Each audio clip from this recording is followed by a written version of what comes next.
Gary, pay attention to the official. Obviously, you know, when you throw some heavy takeouts out and the rocks are going to shoot out, pay attention to that, please, especially those the sweepers that are following the rocks and catching them. Hang the scores, please, as soon as you can. No grippers on the ice. You heard that. Front end players really don't belong behind the house. Don't stand in front of the monitor like I did yesterday.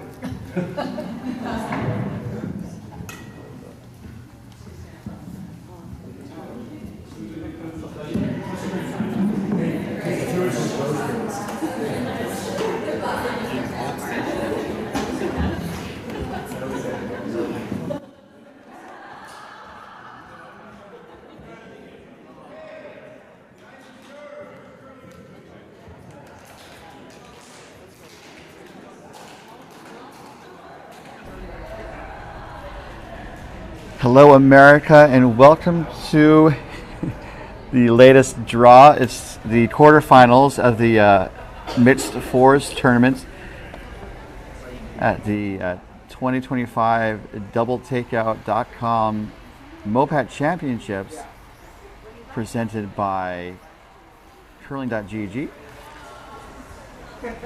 Just tweaking the volume a little bit, hopefully it's okay. This is a contest between the number 3 Walsh of San Francisco Bay Area Curling Club taking on Team Raju, which is a San Francisco Wine Country Curling Club team. Team Walsh has the hammer, and so that means the lead for Team Raju, Maiden Armstrong, is going to throw the first rock as we get underway here with the quarterfinals of the mixed fours. So glad to have you with us. I was so excited I screwed up the introduction because I normally say hello America and curling fans from Canada and Newfoundland. Make sure I want to cover all the bases.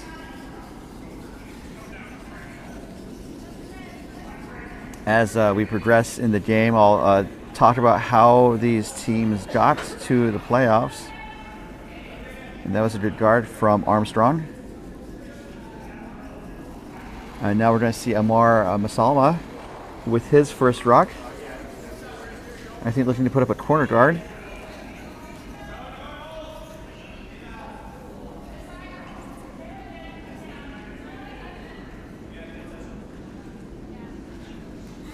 See where that rock ended up.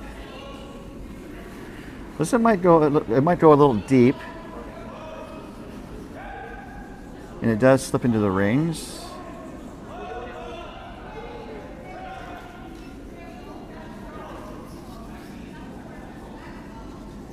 So Maiden's going to try the takeout, attempt the takeout.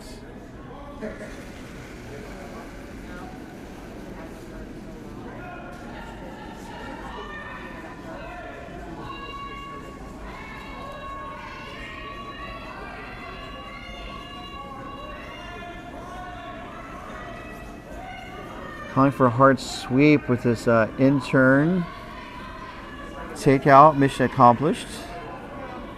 Bit of a roll. That seems to be what they were looking for. That does poke out the other side. And so it looks like Amar is going to take it on the left side of the sheet.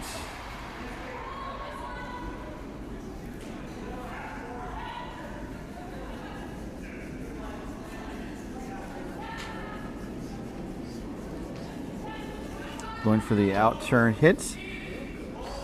Looks like it's going to be a nose hit. A slight roll.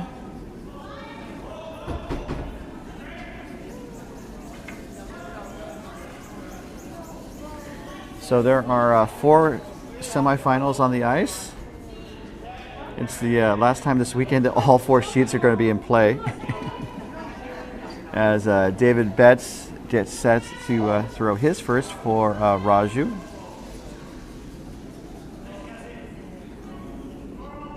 On sheet A, we have the 1-8 game featuring Team Barrett of Coyotes taking on Team Barajas of San Francisco. Barajas was the 8th seed there. On sheet B is our feature game, Walsh versus Raju, as you know. And it looks like the hit and roll was made. Does poke out on the other side though. So Seema Shah is going to take it on.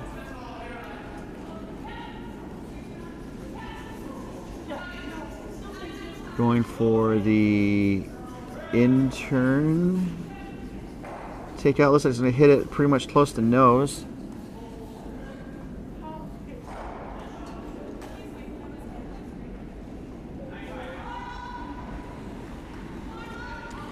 Sheet C, which is the Coyotes Club stream, available on the Coyotes Curling Club YouTube channel. We have number 2 Leclerc taking on number 7 McDonald. Those are Coyotes rinks, so it makes sense to have it on the Coyotes Club stream. And it looks like Raju and David Betts had another takeout. And so teams are trading hits back and forth as Shaw looks ready to do about the same shot. Possibly going for a blank depending on how these next couple of rocks go. And sheet D is the 4-5 game. And that features Team Endicott from Coyotes, the 4 seed taking on Team Maxi, which are from Coyotes but also San Francisco, and Capital Curling of Bismarck, North Dakota. So we'll keep you up to date on the action. Live scoring is posted to bondspieler.com.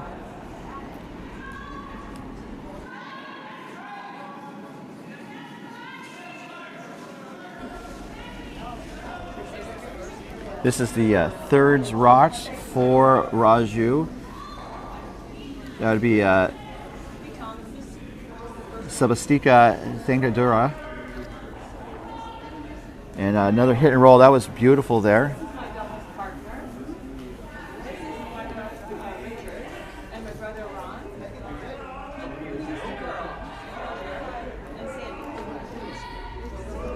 And now entering the hat is the vice for Team Walsh. This is Mikhail Simon.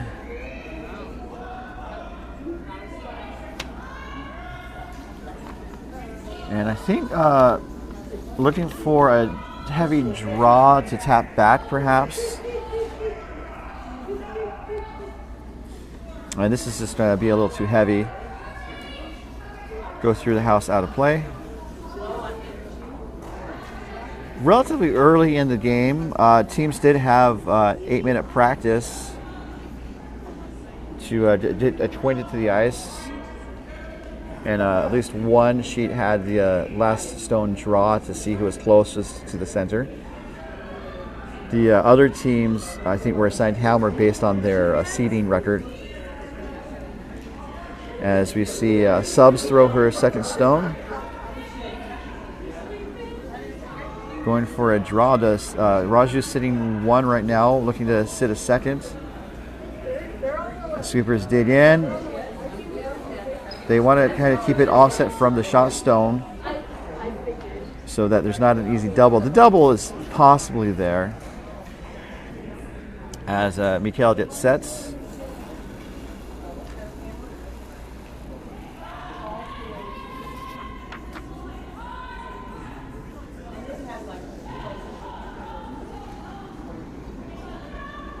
And it looks pretty close, needs a little bit more curl. I think it's going to chip the yellow onto the yellow, and so it gets rid of 1. And then the shooter goes away. So mission accomplished for the most part. Not quite sure if the double was there.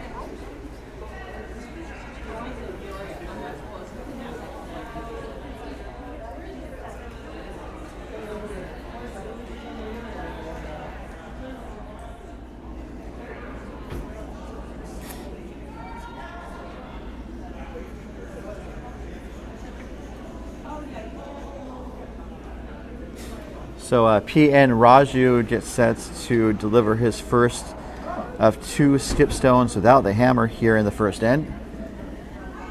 I think looking to put up that front stone again.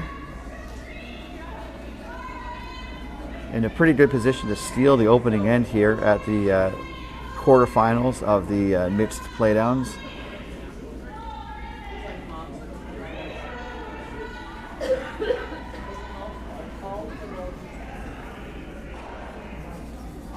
And looks really good. A really well-placed front stone from Raju.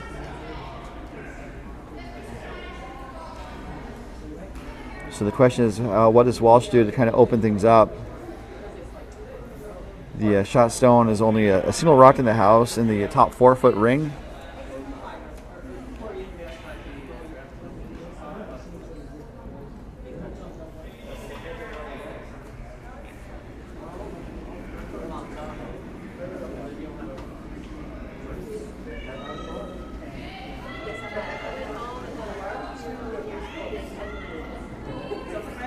So it looks like they're going to try to clear the front. And that is Sarah Walsh.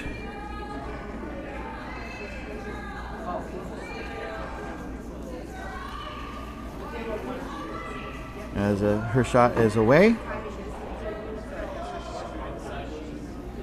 Looking to clear some of these front stones.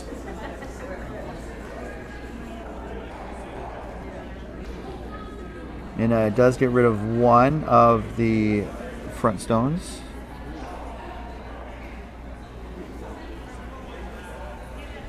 And the shooter also goes away. Perhaps as good as it could get. Not quite sure if the double was there.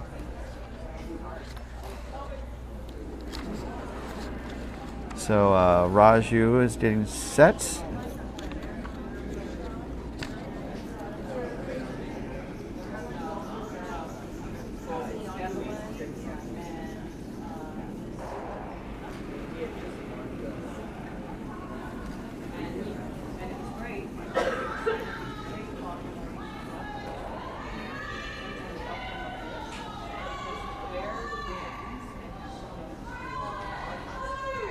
They're swooping at it. I think just trying to put that front stone up again.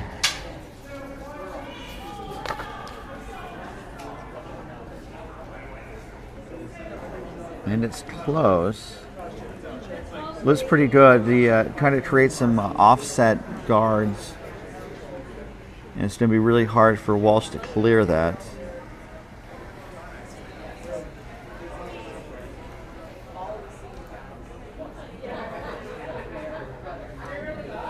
So it looks like with Michaela having the broom on the in the 12-foot area, Sarah Walsh is going to draw and hopefully be for a full 4-foot for a single point. This is the last rock here in the first end. Team Walsh with the hammer.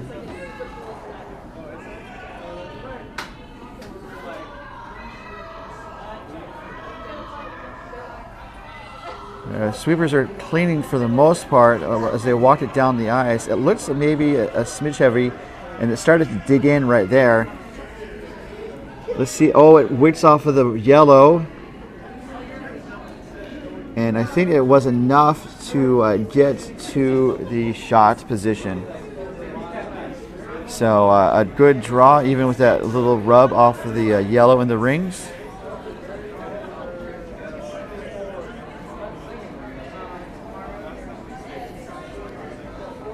But well played end by Raju, and a good recovery by Walsh. So we're going to take a pause in the action. We'll be right back to the 2025 DoubleTakeout.com MoPac Championships presented by Curling.gg. And today's event is being brought to you by DoubleTakeout.com and by Curling.gg and Endgame Curling. We'll be right back.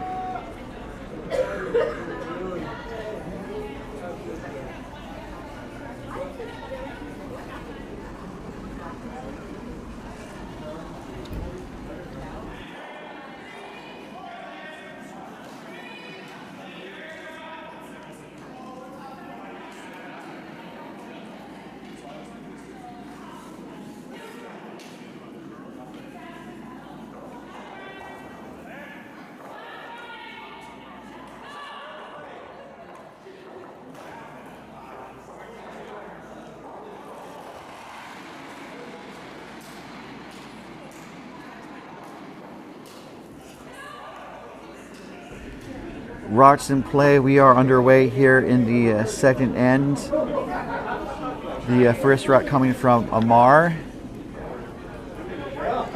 He's as serious about bodybuilding as one can be without wanting to actually step on stage and compete. And this is a centerline guard that he put up. And that means that the opposing team cannot remove it until after the 5th rock of the end. And now the next stone coming from the lead for Team Raju. This is Megan Armstrong. She throws lead rocks but holds the broom for Stips rocks. She started curling at the Glencoe Curling Club in Calgary, Alberta, and competed in provincial juniors and the Alberta Southern playoffs in the 90s and 2000s. This is going to go into the house deep, if not go all the way through. And it does go through the rings.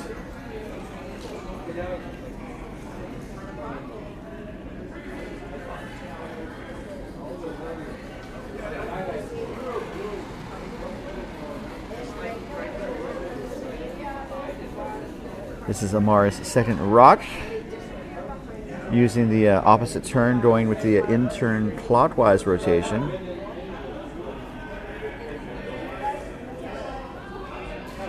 Sweepers are just walking it down, it's carrying a bit. And this is also going to go through the house, it looks like. Oh, it's starting to sit down. It sits down in the way back. So this end is being brought to you by doubletakeout.com, our title sponsor.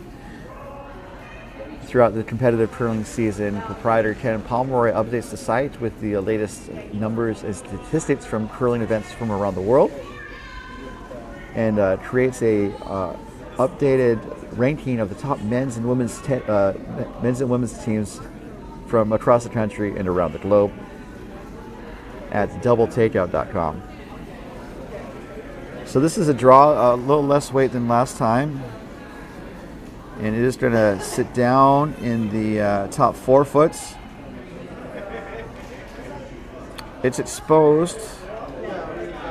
So it looks like Walsh is going to take it on with Seema Shah's first rock here in this second end. She splits her time between San Francisco and Tahoe, and is a member of both clubs, San Francisco and Lake Tahoe Epic. She hopes to one day visit and curl in Scotland. This takeout looks pretty good.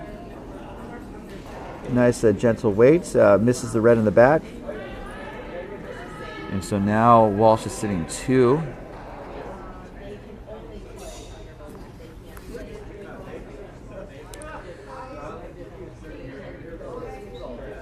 Ice has been pretty good all weekend long. There's been some times where the ice was a little sluggish and it kind of tripped the teams up. And this time I think they're working on getting their weight dialed in. As we see David Betts' first. Looks to be a hit and roll. Going to hit and roll. Poke out the other side.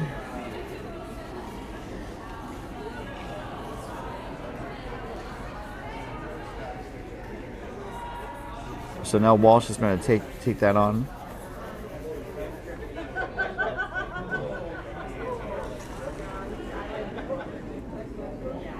And Seema's second stone. When Seema is not curling, you can find her outdoors skiing, rock climbing and surfing, supping, hiking and playing pickleball, spec tennis and soccer. And that hit was made, rolls wide to the right.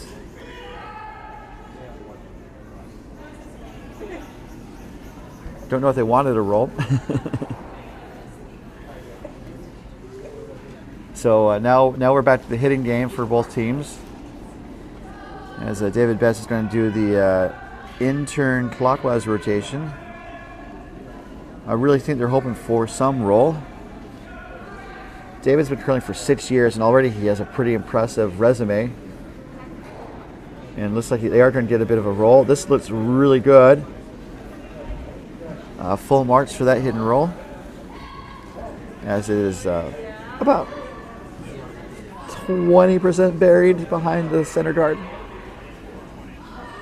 So David Betts, he went to the Arena National Championships this year and was a quarterfinalist. So more on him to come. And all these players, they gave us good bios. This is Mikhail's first, I think, looking to do a heavy draw. And a small tap back would be fine.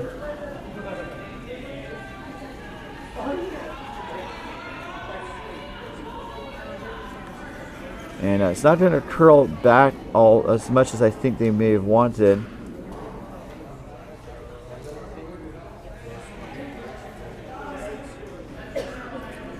It looks like it's second shots. It's really tough though on the overhead.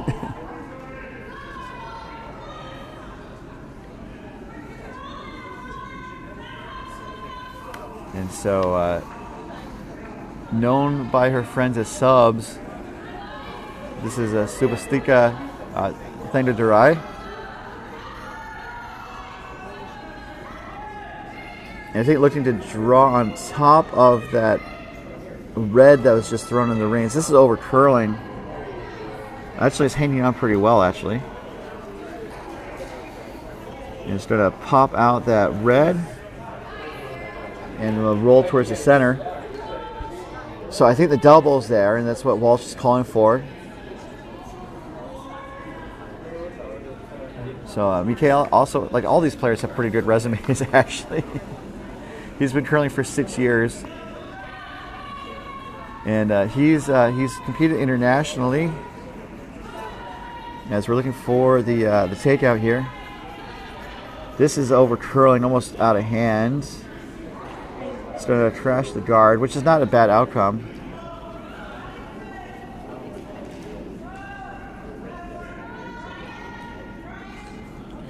And it does prompt Raju to put up a front rock. So Mikhail competed. He skipped a team in Iceland's Ice Cup in Akureyri. Oh, Reyri. And this is Subs' second rock here.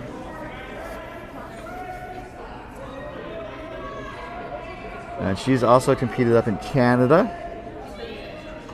Now looking for a front rock. Let me show you what I'm seeing.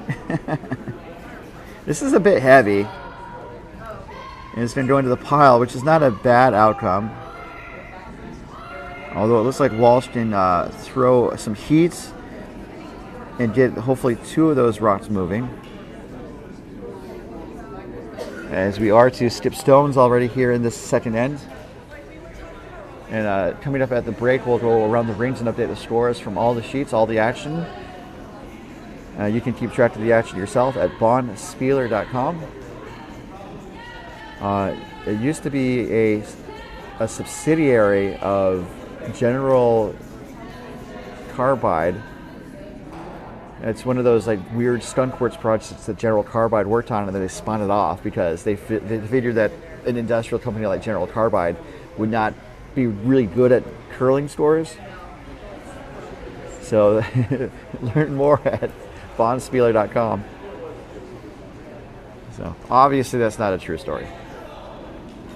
What is a true story is that Mikhail has the broom right next to that lead yellow, hoping for Sarah Walsh to throw a missile. Bring some holiday heat. And sweepers are walking it down. They're confident about the weight. Let's see about the line. It's kind of hanging it out a little bit. Just clips one of the yellows in the back. Does make one go away, so not a bad outcome.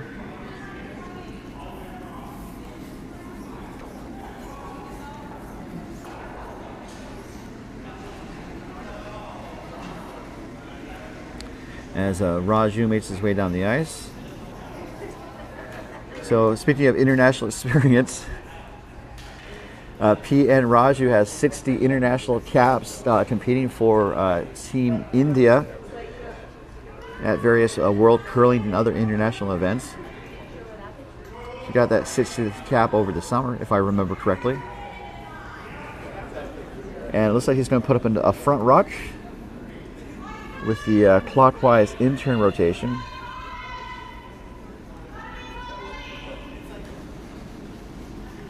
So sweepers jumped on it early.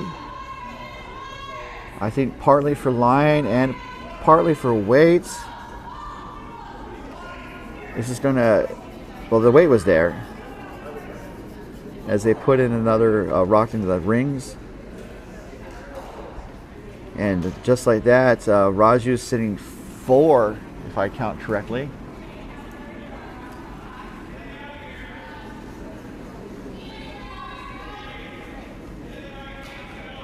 Also, it's the holidays. I haven't seen too many Christmas trees in front of the house. Maybe we'll see one today. And a Christmas tree is a reference to how the guards can sometimes pile up in front of the house in a very maybe geometric pattern.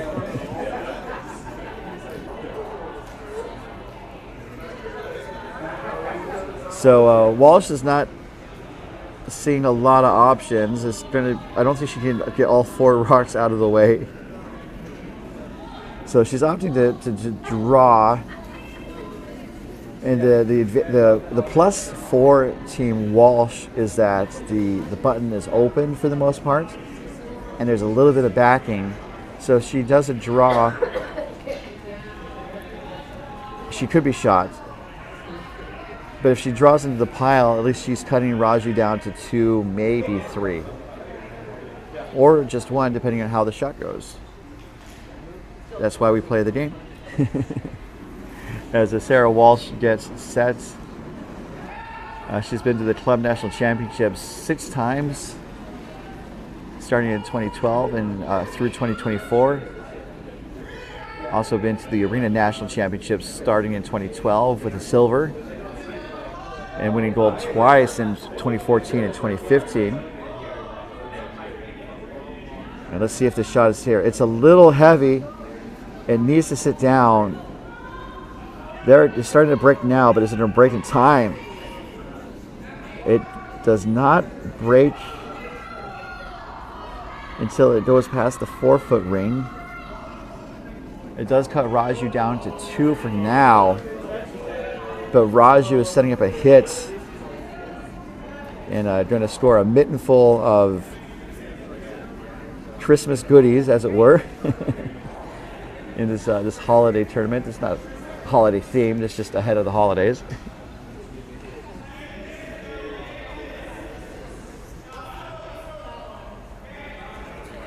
And also, it didn't curl up as much, I think, as Walsh was hoping. And now the opportunity is for PN Raju to punch that Walsh red out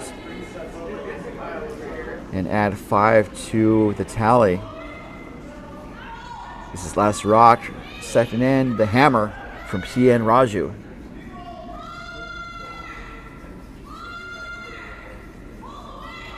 So David Betts is sweeping to hold the line. It looks pretty good, just a gentle weight takeout. And good for 5 on the money.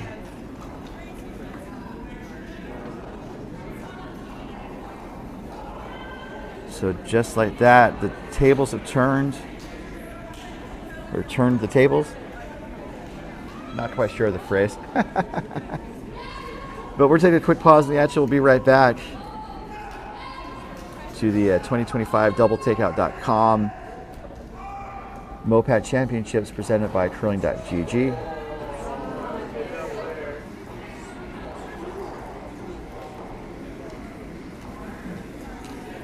While they get set for the next end, let's take a trip around the rings with your pals at bondspieler.com.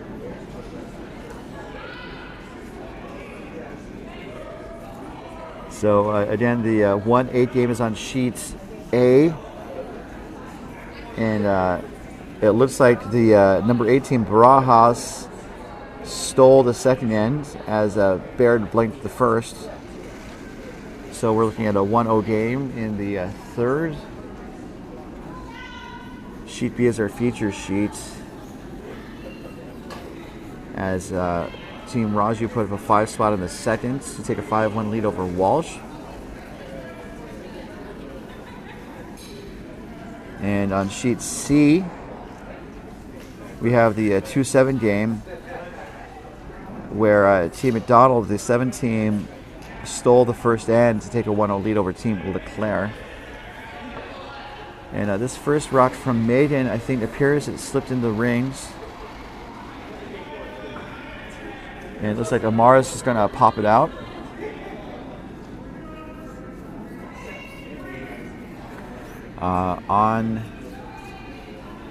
So they're going for the corner guard. My apologies. But this is coasting a little bit. They would like to stay outside the range, and it does. Good guard from Amar. So on sheet D, the 4-5 game, Team Endicott converted the hammer with a 2 spot in the first. And Team Maxi, not quite sure the second end. Okay, they did post the second end score just now. And Team Maxi put up 3. So Team Maxi has a 3-2 lead over Endicott on sheet D. And again, all the live scores are being posted to bondspieler.com. And this intern draw is a bit heavy. I don't think it's going to sit down, but we'll see. Walsh put a broom on it very briefly, but relented as soon as it was obvious the rock was going to go away.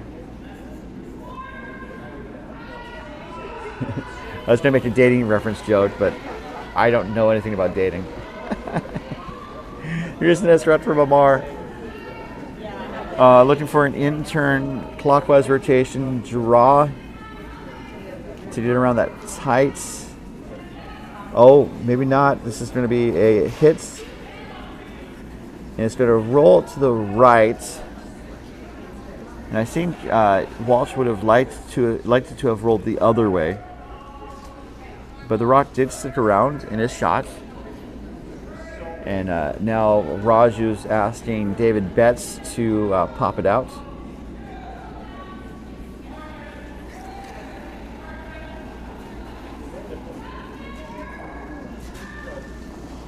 Weight looks pretty good.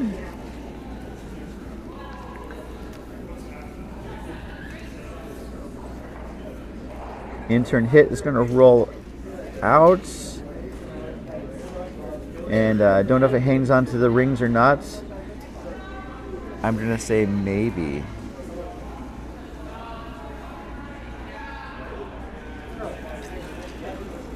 It's really, really close. As we see Seema's first rock.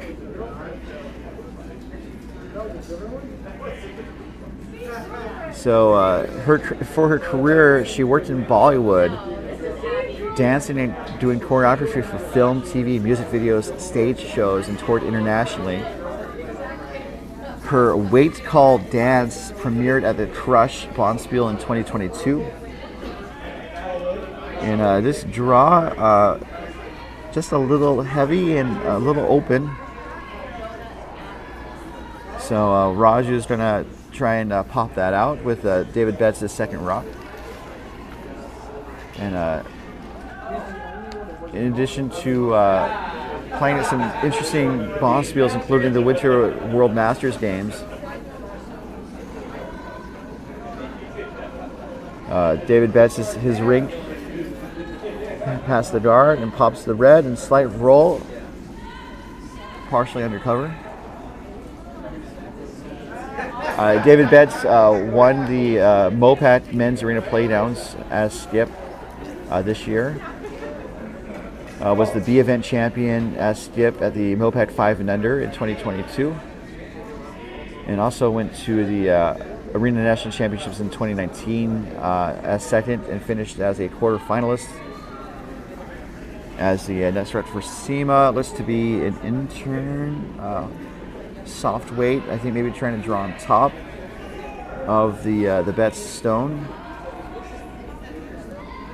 and ends up top 4 with the yellow rock providing some backing.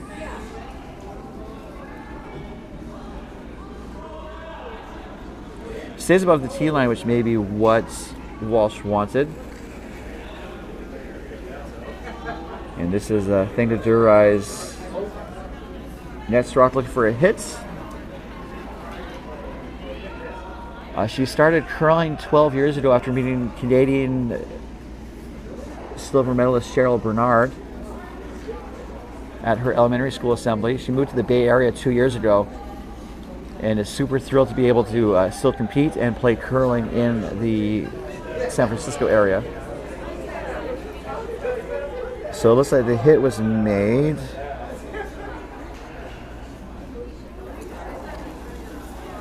But it's still 2 or maybe 3 Raju rocks in the rings. Oh, that's what Raju wanted. It was Raju's rock. This is Mikhail's first rock.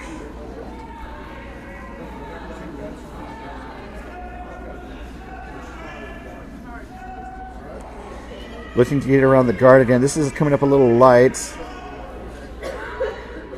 So I had to store that as a miss.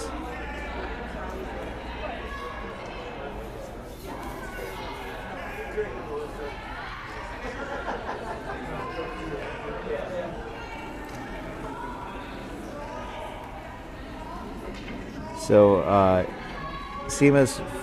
Subs is from Calgary, noting that she is just like her teammate Megan, and they're both planning on playing at the Women's Club Playdowns in San Francisco next month. Technically Oakland. So this rock is opting to draw around those guards, but it's a little exposed. Good for another counter though. So now Raju's sitting maybe 4 as Mikhail gets set for his second stone to the end. Looking to, I think, throw some heat.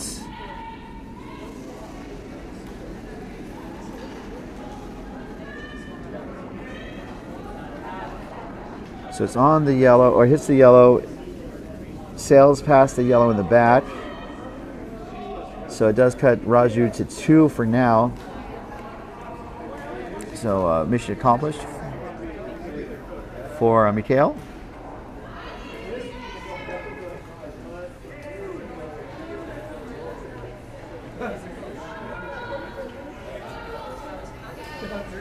But that rock is exposed, and so Raju is probably going to just pop it out and maybe try to roll under the cover of the red guards on the left from this view.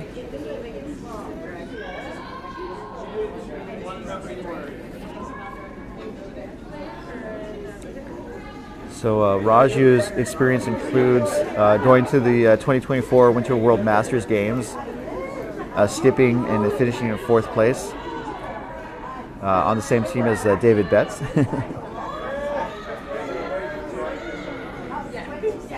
Calling for a sweep. They're really digging it now.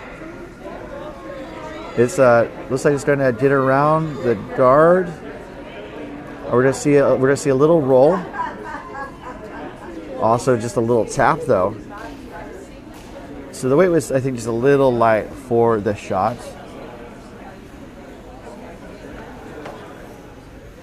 I don't think they wanted to tap the red rock into scoring position.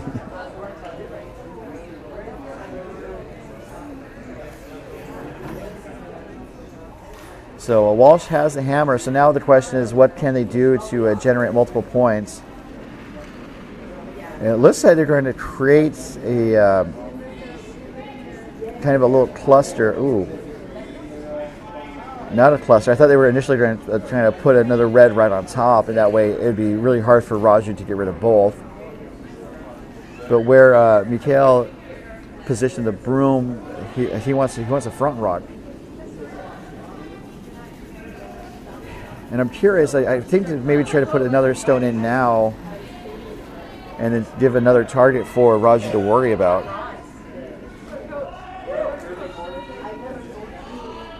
But it's possible I didn't think through all the scenarios. As Sarah Walsh's first rock is away here in this third end. Looking for a guard. It looks pretty close just based on where everyone's ending up. And you can see where that red ended up, but it's got the red shot stone pretty well covered. So now I think maybe what Walsh was thinking was to block that path and maybe have a raise on the left from this view. And so Raju is setting it for a draw. I think maybe just to block the path so then Walsh can't draw on this right side. So Raju's also competed at the 2022 Pan Continental Championships, finishing with a silver in the B division. And it's a part of his 60 international caps for Team India, helping India get its first World Curling Tour podium finishes in both mixed doubles and men's. And this shot's away. I think they're going for a front rock or a guard. It's the line that's the most important part. Well, this is pretty good. Does block most of the right side. I mean, Walsh could try to draw that side by going out a little further, and all they need to do is get a bite of the 4-foot ring as they're looking it over, or they could try to draw on the other side. But most of the draws have been on the right side. And she just threw on the right side, so I would tend to stay on the right side. But there's also some backing with that yellow on the left. So I think that's maybe a factor in why they chose to go on that side of the ice. We're playing 4 end games, or 8 end games. 8 end games. People would be very surprised if they were 4 end games. Although some teams probably wish it was 4 end games. We're playing 8 end games with a halftime after the 4th end. So Sarah Walsh's last rock is away, looking for a draw to bite the 4-foot. It's close. The sweepers are just cleaning. Now they're off entirely. Looks really good, and it is there for 2. Great draw there from Sarah Walsh to bring the score within 2. It's 5-3 Team Raju after 3. We'll have the 4th end action coming up when we return to the 2025 DoubleTakeout.com MoPac Championships presented by Curling.gg.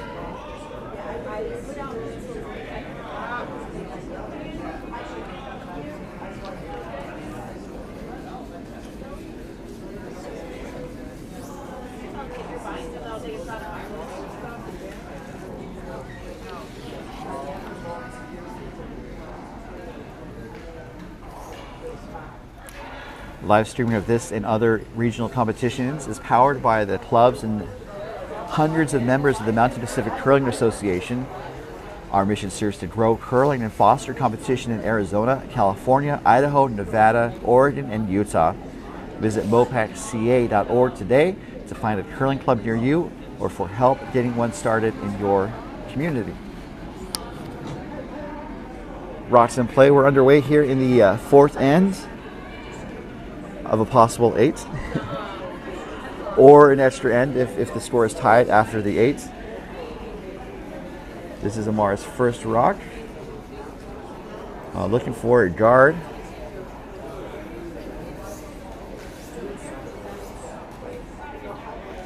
And that does seem to be what we ended up with.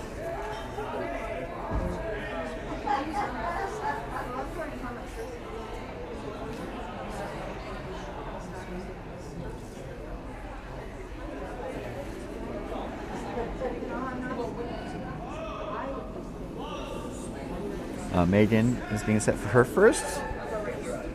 Looking for the draw round.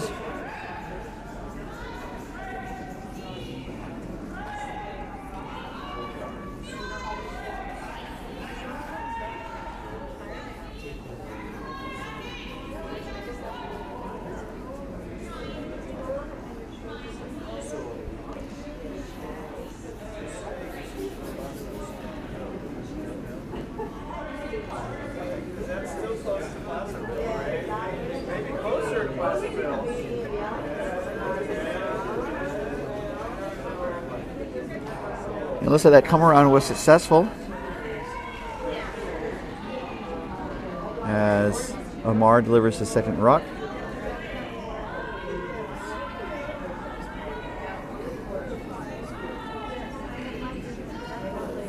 I think maybe looking to do a heavy draw around that center-ish guard, and either draw on top or tap that yellow back slightly, and that is what happened. It looks like a good shot there from Amar.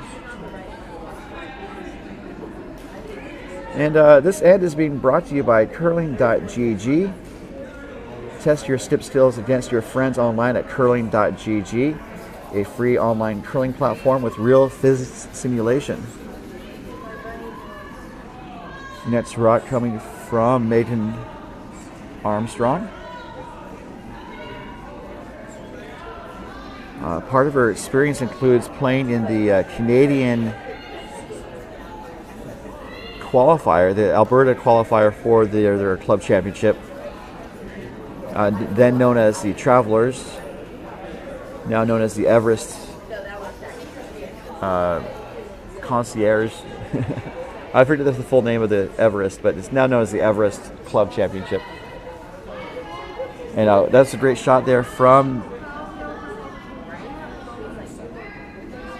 taps the Amar stone back ever so slightly. And now we're seeing Seema with her first rock. This is a bit heavy, it looks like.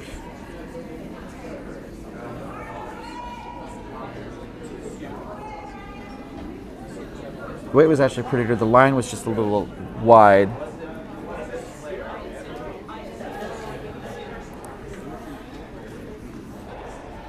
And so now Raja is sitting 2 around the button, and Walsh has 2 reds on the left in the 4-foot line and close to the 8-foot line. As you see, David Betts is first here, going for an intern draw or front rock.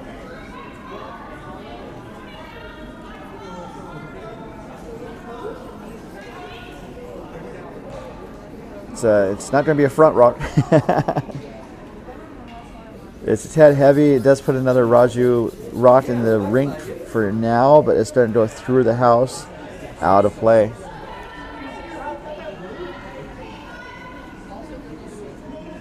Also, it looks like David Betts, this is his first draw of the game. All of his other shots have been hits.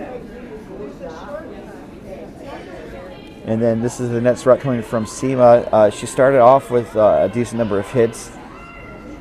And then this end to the last end, she's switched to draws. As we're going to see another draw now. This looks pretty good from Seema. Going to draw on top of the yellows. Don't know if it's shot. It's really close. It looks shot from the overhead monitor. But cameras don't tell the whole story. That's my license plate.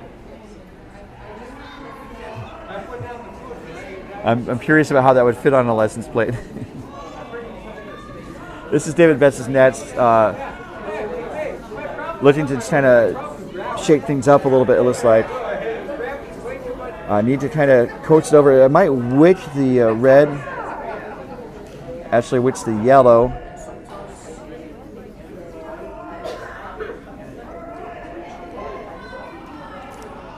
So it does not necessarily improve the situation too much.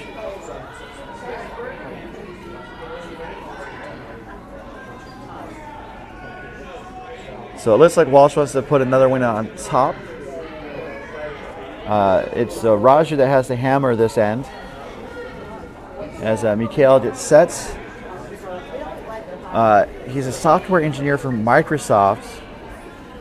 He also makes fancy ice for his craft cocktails, having bartended weddings, birthdays, and a few times for special events for Adam Savage.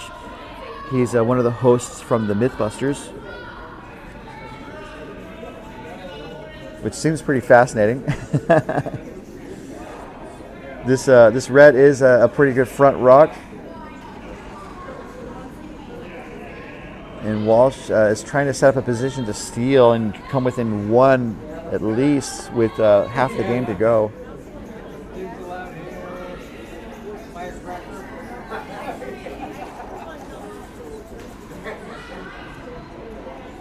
So Subs is getting ready to throw her first.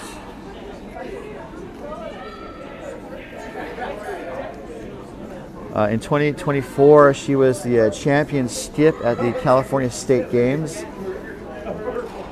This rock is going to hit the red guard into the rings. It clears out the front, though.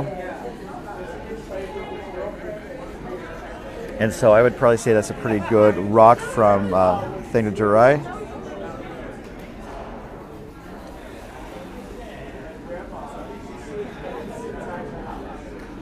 Clearing out the front. And so this is Mikhail's second rock. I think Walsh is looking to put the front rock back.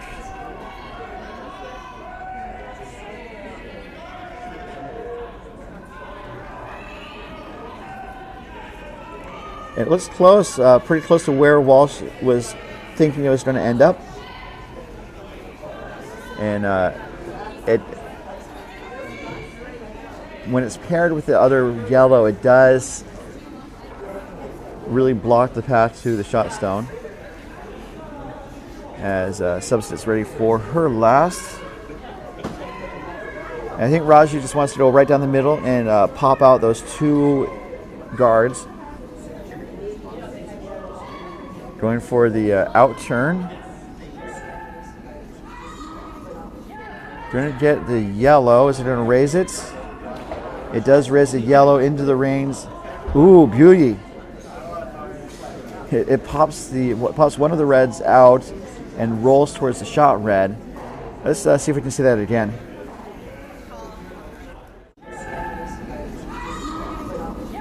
Going to get the yellow. Is it going to raise it? It does raise the yellow into the rings. Ooh, beauty. Thanks, past me. So looking around the rings on the overhead, it looks like red could still be shot. Almost likely shot. But Raju is moving the rocks around, creating a possibility here. And also making it easier for Raju to maybe pop out that red with his last two stones of this fourth end.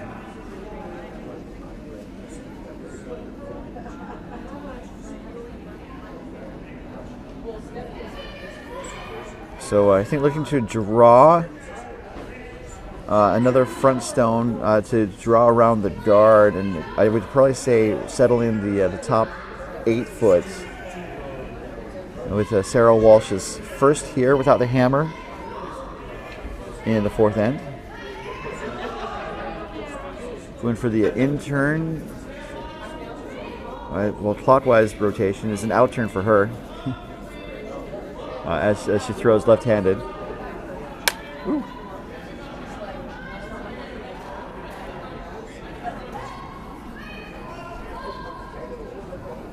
And that seems to be what they wanted. More of a draw as opposed to a front stone. So it's making things on the right side harder for Raju as he makes his way down the ice.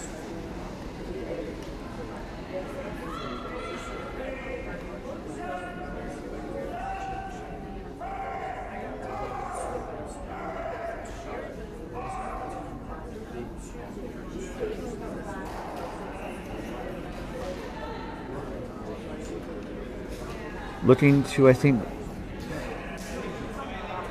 maybe hit the yellow towards the red.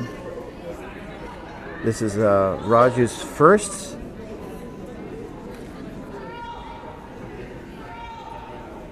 Calling for curl. It's going to clear one of the red guards. And maybe set something up for Raju's last. And that seems to have been the shot call to clear the front. They seem okay with it.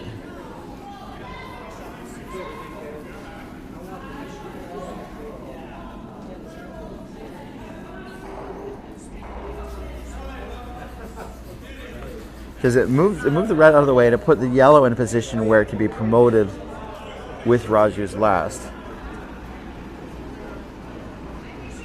So they're looking at drawing on this right side, which, I mean, there is a path, and that seems to be maybe the best shot. I was thinking about coming on the left side, because if it's a little wide, it prevents any sort of like angle raise on the left, or making it maybe a little harder for Raju to drive that guard into the pocket. But as I always say, I'm not on the ice. I don't know the conditions necessarily, and I don't necessarily know all the players' talents and strengths or potential downsides. As we see Sarah Walsh is last here, going for a front rock guard with the clockwise rotation. And I'll show you what I'm seeing. This looks like it's going to hit the red. Wow. That raised the red toward the button. And it looks like it might be second shot. At the very least, it makes it really hard for Raju to get that second, to get both reds out.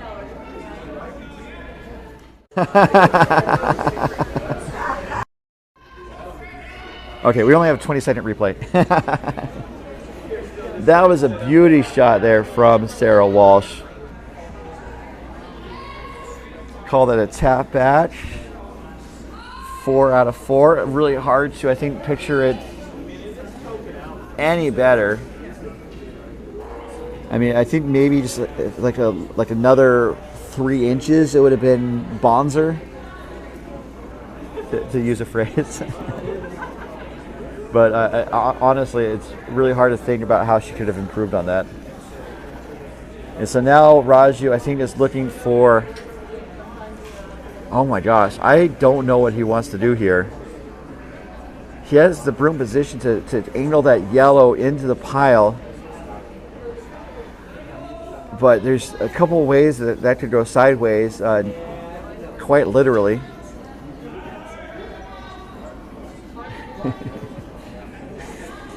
So this is a high risk. It's a high risk shot, and I'm not quite sure what the reward is. Because the miss is that he kind of hits his own yellows out of the way, and then Walsh scores 2 outright. David Betts is sweeping hard on this rock. It's curling up, and I think it might actually... It's going to hit the yellow back, and it hits both yellows back, and it's going to be a steal of 2. So again, high risk, and the reward I don't think was there, unfortunately.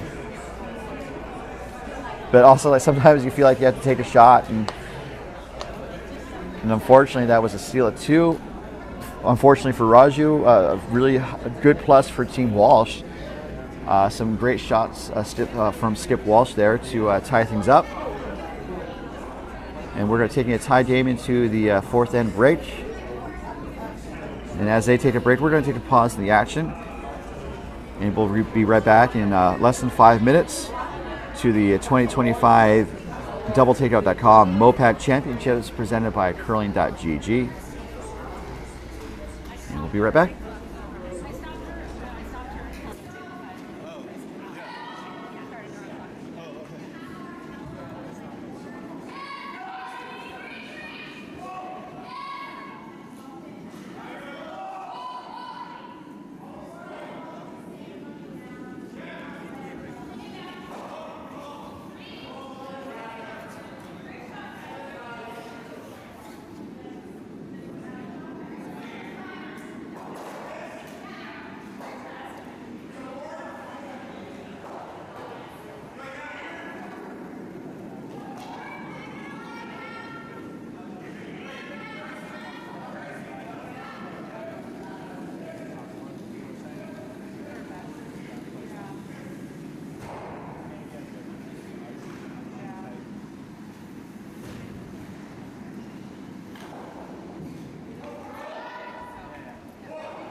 Should we get our 2?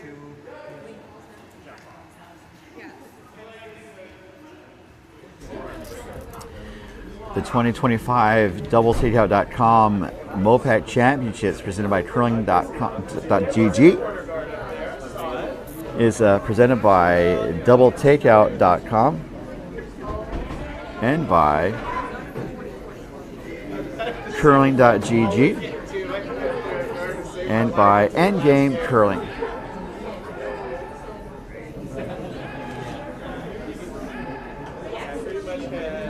So as our feature sheet is winding down their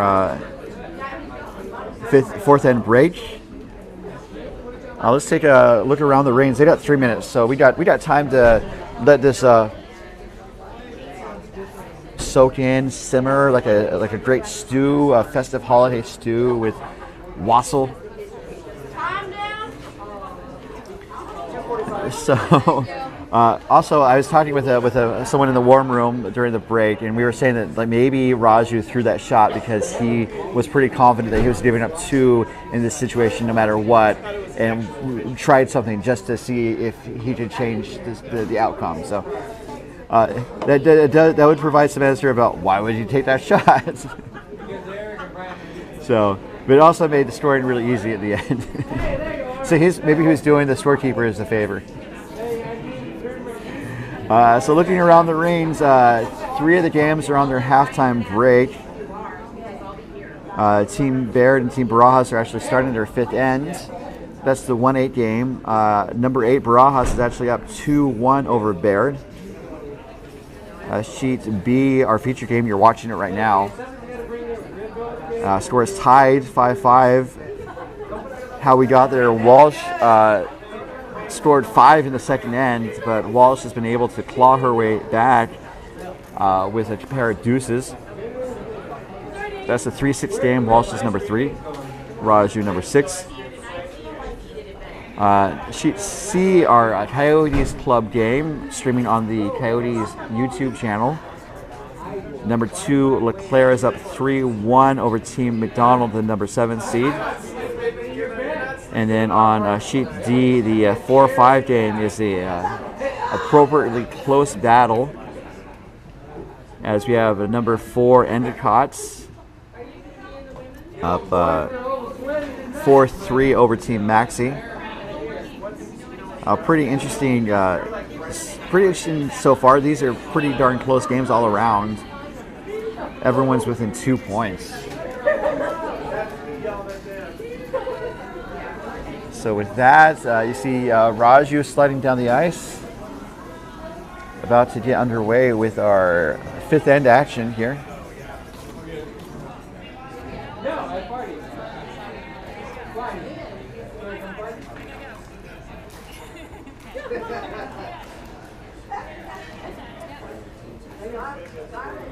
Oh, goodness. All right, so while they're doing their first shot, I'm going to do a camera adjustment. I'll be right back.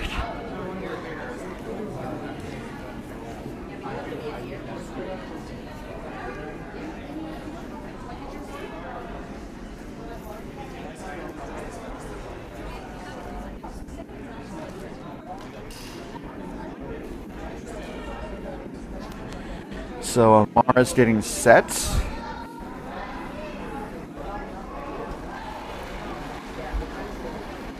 And he's away, a little dip on that release there, or delivery. And now I'll truly be back in just a moment.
So Rock's in play here in the 5th end. Looks like Amar put up a center guard and then kind of crashed on a center guard with a draw on the second attempt. And my brief delay was because of a camera adjustment. I tried to fix it and I don't know how successful it was. You'll find out in a moment. As we see Megan Armstrong's second rock here, she was able to draw around successfully with her first. You can see what I'm seeing. And this was ooh, it just kisses that corner guard and rolls towards the center. So it sets up a double. So just a couple small misses from both of the leads here in this fifth end.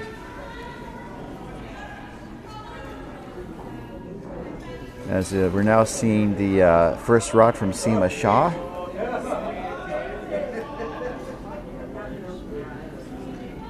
Looks like Amara saying it's up weight, which is kind of what you need for a possible double takeout. And it's going to get one, and just one only. And so, yeah, you can see the adjustment I did with the cameras. It's the best I can do given the time frame, unfortunately.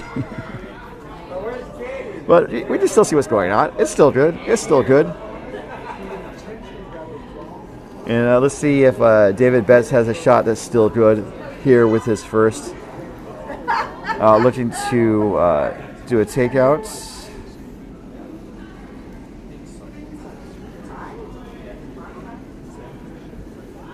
Calling for curl. And does get the curl, gets the red gone, and rolls on top of the yellow in the forefoot. So I'll say that he made that shot. And so now Walsh is looking to get those two yellows moving on the right side of the forefoot ring. Let's see in a second. She sees some positive release from Seema's release.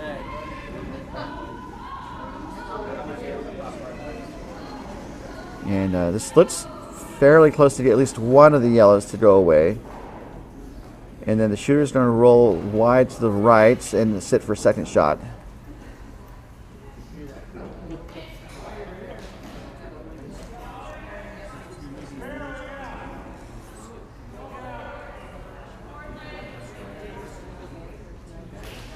Not quite sure the double was there. I think it could have been.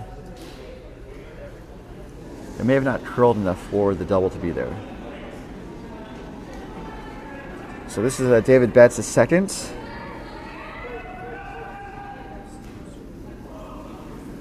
As we see subs really sweeping to hold on. And now Megan's taking over. And does the hits, the nose hits, pops that Walsh red out. So this is a situation where Raju has two in the house, kind of split the rings, so Walsh can't get rid of both in one shot. So I think she's looking for Mikhail to do a hit and roll with his first. Definitely has the weight. Not quite sure about the line. Line's enough to chip the yellow, and then the red shooter rolls out of play.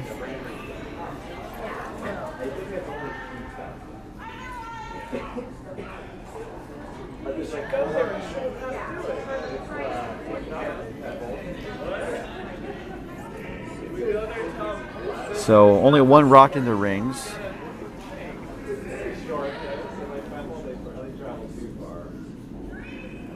And Raju's asking subs Thegnadurai to, I think, put up a front rock in front of the yellow that's just outside the forefoot ring on the left. Looks pretty good.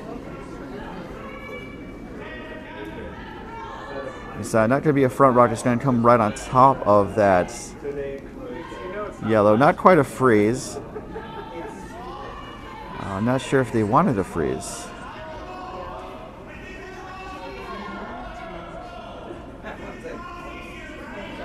So it looks like Walsh is going to try and take at least one of those yellows out of commission with Mikhail's second stone here.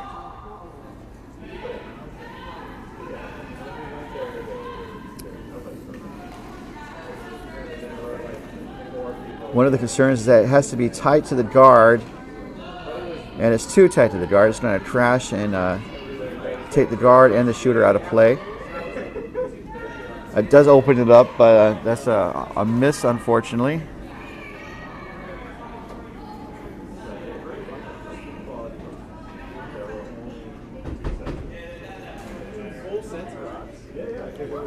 So it looks like Raju's asking subs to split the rings and come around the corner guard on the right. So they're going to come down the middle, and then it's going to hopefully break and tuck behind that red guard. Weight's a little light, though. Sweepers are really trying to carry it, and I don't know if it's going to get into the rings. It does not. So, unfortunately, I'm going to count that as a miss.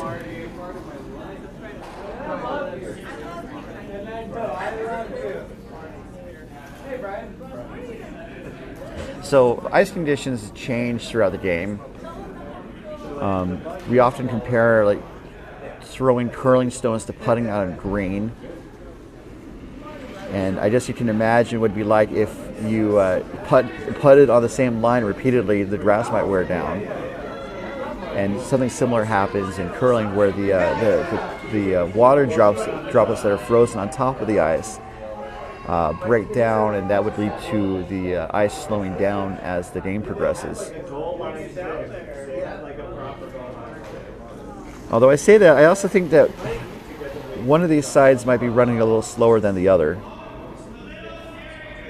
which is something that skips should be aware of as they're playing the game. Sarah Walsh is first, looking for an out-turn takeout. It's going to be close. It's going to definitely get one. And that is all she wrote. You can call her Jessica Fletcher. So for everyone who chose to be here instead of the boat parade, welcome. We'll do our best to provide some holiday lights and sights. But no Santa, unless you want to count one of the grizzled old club members who might be watching this game. I don't know if there's a Santa-esque member of the Coyotes club. So maybe missing out on an opportunity there. So PN Raju gets set. Sitting one right now, but that red in the rings is in a position to tap the yellow out. So I think Raju is going to try and split the rings again and draw to the 4-foot on the right side. This is his first.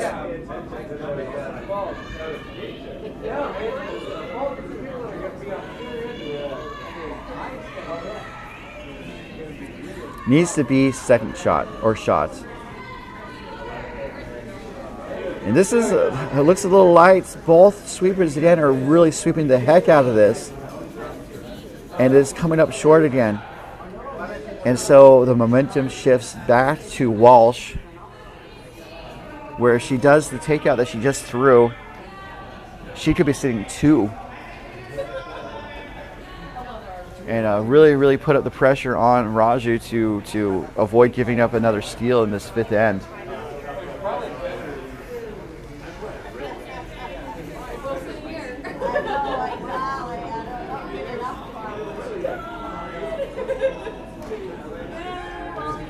So Sarah Walsh gets set for a counterclockwise delivery.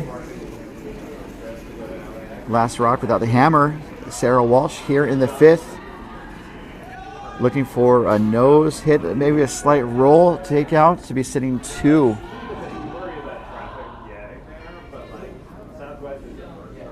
This looks really good.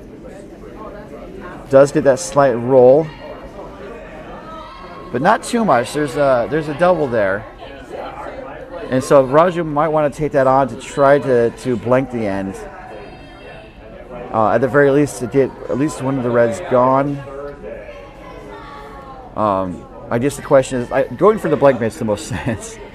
If you can make the double and hopefully roll away, but still make the double and stick for one is good.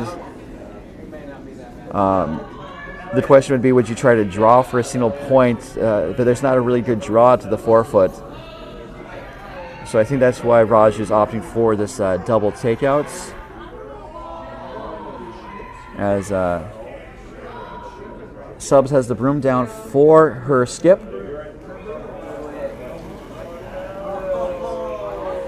Last rock here in the fifth end. Raju looking for heats. Out of hand, Subs calls for sweeping. And David Betts is trying to get to hold on. Going to get one. Did them both moving. Are they both going to go away? They do. That is a score of 1. Let's check out the replay. Out of hand, Subs calls for sweeping. And David Betts is trying to get to hold on. Going to get one. Did them both moving. Are they both going to go away? They do. And so that was a double takeout brought to you by doubletakeout.com. And Raju retakes the lead 6-5 with a desperately needed double takeout to I think kind of reclaim some of the momentum in this game. And that was a good shot there from P and Raju.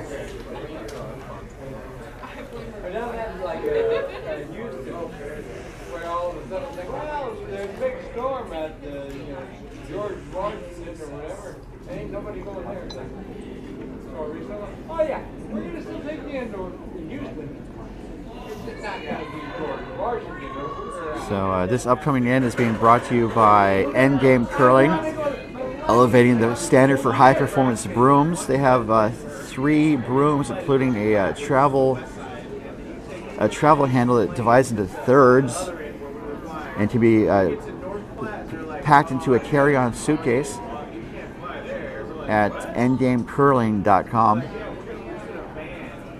Back to the action here. We see the first rock coming from Maiden Armstrong.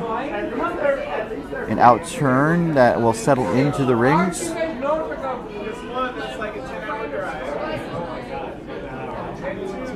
Warm room's kind of getting more active. As we see Amar's first rock of the end. Looking for hits.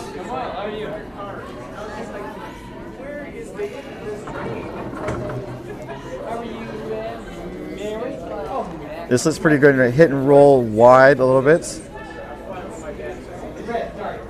But mission accomplished. So as we see the rocks in play here, looks like Raju's going to be asking for a takeout. Maiden has thrown all but one draw with her shots so far. She threw a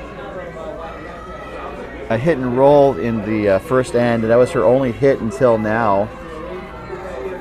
And this is her second attempt. And mission accomplished. Going to see a bit of a hit and roll. We're going to mark that as a 4. That's, I think, fair. Most of her shots have been out turns, as far as I can tell. Mostly draws, a couple guards, and 1 raise.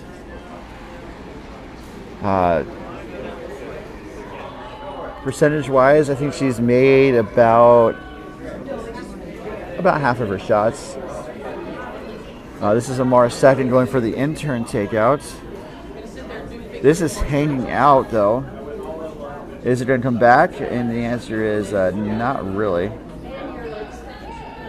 So Amar has also thrown mostly draw-type shots. He's thrown about 4 takeouts and made about half of them. And then his draw performance has been pretty decent.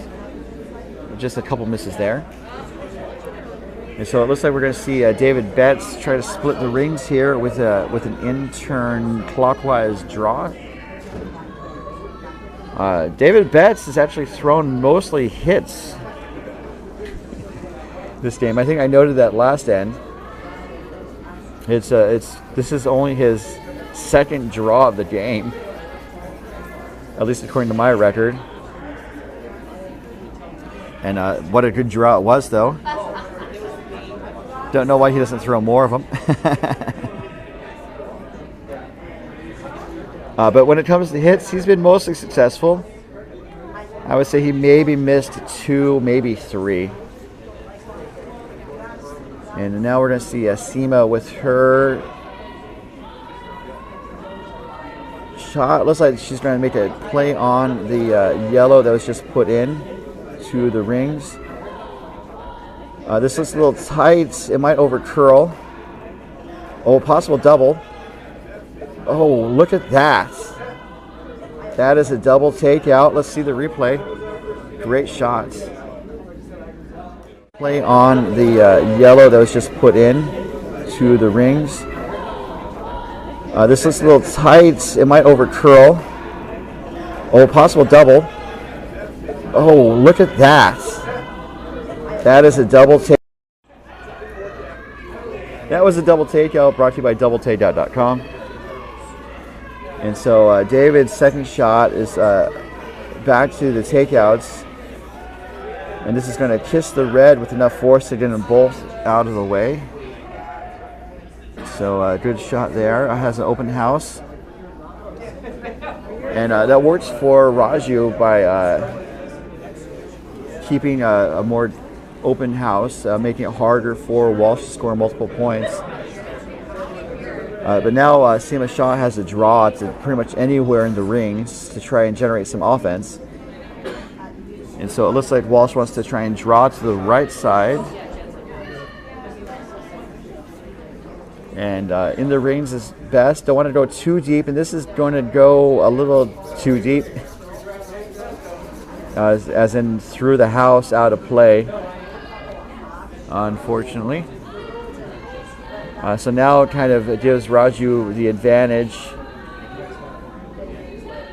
Although Walsh would probably want to score in this end if she could, and control scoring with the even ends, because there's only 3 ends left in this game.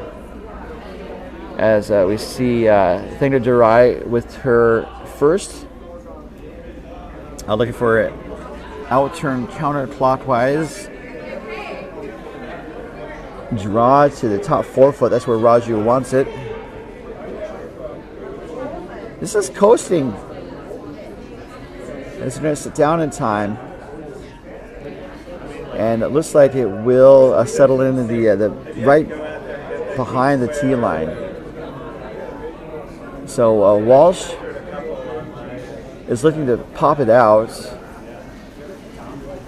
with Mikhail's first rock. And Mikhail's thrown about half draws, half takeouts. And he's being asked to do a takeout here. And it looks like it's going to be a pretty good nose hit. Slight roll out to the left. So Mikhail's, I think, batting about 667 or so. Maybe making about 2/3 of the shots. And now Subs is going to be asked to do a hit of her own. And Subs is done about the same, about half draws, half takeouts. And this is hanging out, but will kiss the red, get them both moving. Well played by Sabastika.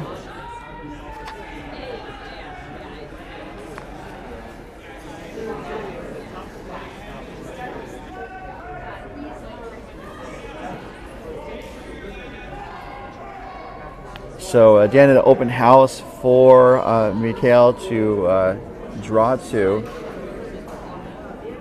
And I think that Walsh wants him to draw to the left side of the rings.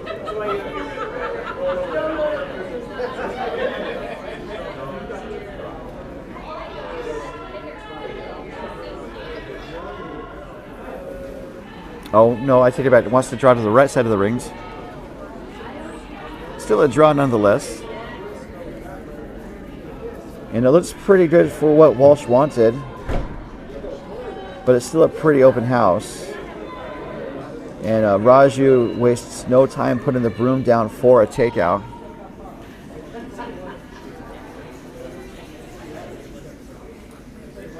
So as Raju makes his way down the ice, you can see computer monitors in the background keeping track of time.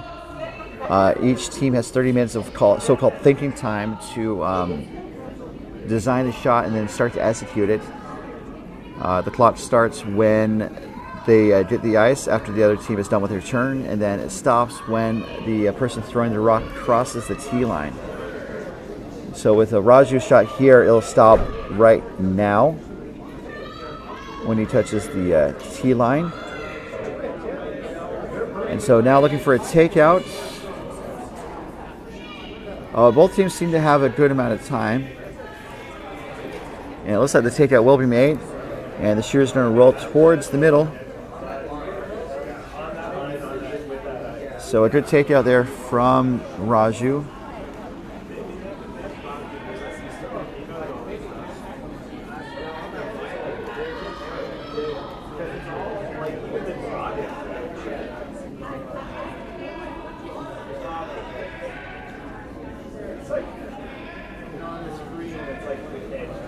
So I wonder what the strategy is for the skips here as we're getting late in the game.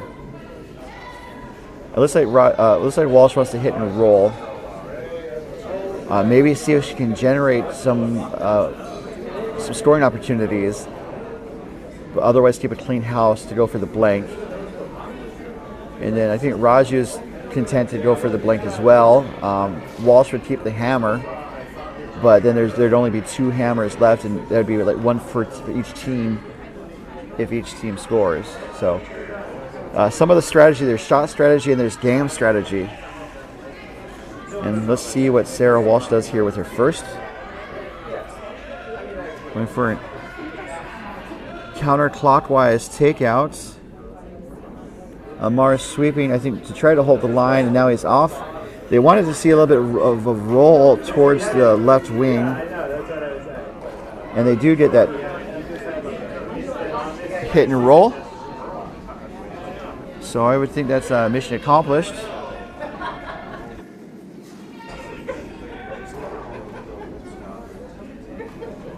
And so now Raju has 1 shot, and ideally going for the takeout. I think one reason Walsh was keeping rocks in the house is like both teams are looking for a possible mistake. It's part of the game where you try to execute your shots and then also be prepared in case the other team has a lapse or just falls a little bit short.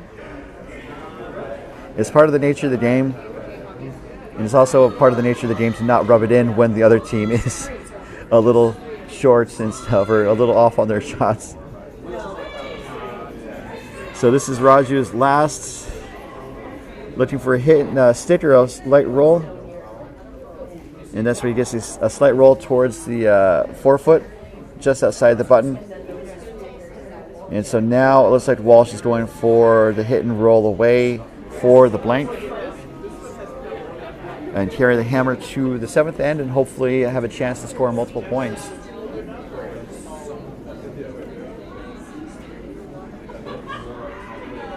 The other possible strategy for Walsh would have been to if they score a single here, that's not bad. It would be a tie game, and then try to force Raju to a single point in the 7th, and then score 1 or 2 in the 8th end to either win the game outright or force a tie and the extra end. So this is Sarah Walsh's last, looking for a hit and roll away.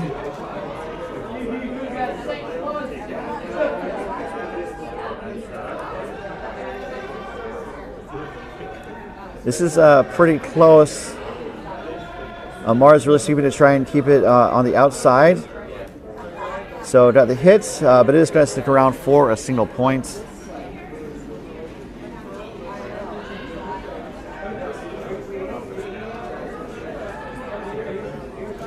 So like I said, that's not a bad outcome for Team Walsh. I didn't want to disturb you. It does tie things up. And so we're going to take a pause in the action. We'll be right back as we continue with our coverage of the 2025 DoubleTakeout.com MoPac Championships presented by Curling.gg.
Rocks in play. We're underway here in this seventh end.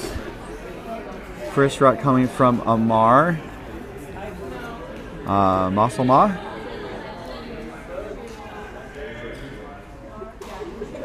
Masalma, pardon me. And it looks like he was able to execute the center line guard.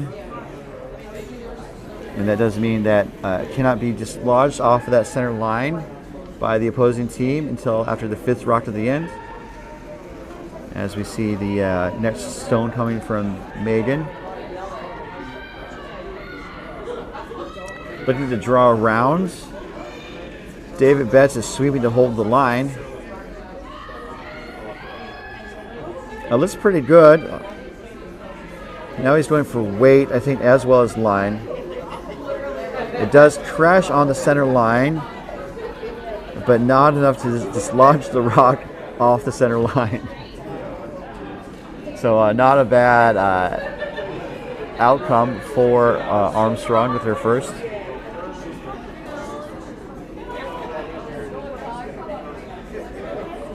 And essentially sets up a corner guard on the left side. So definitely kind of a win-win there for Maiden. This is the second rock coming from Amar.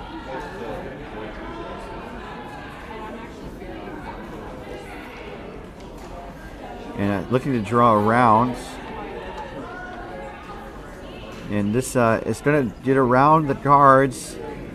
And the question is, where does it settle down into? Or sit? And so it does sit on the button, on the lid, but it is exposed. So Raju is wasting no time calling for a takeout by Megan. Looking for, I believe, board weight or bumper weight.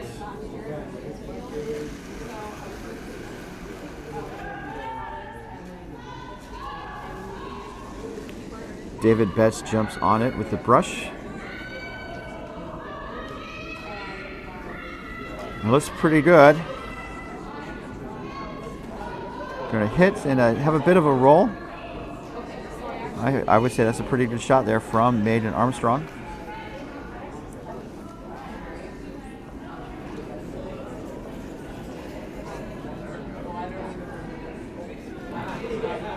As Seema gets set to deliver. I think looking to draw around the center red.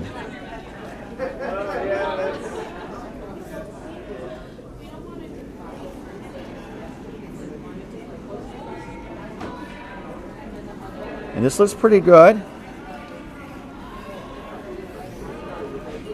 And it does end up being about half buried right on the pin in the very center of the house.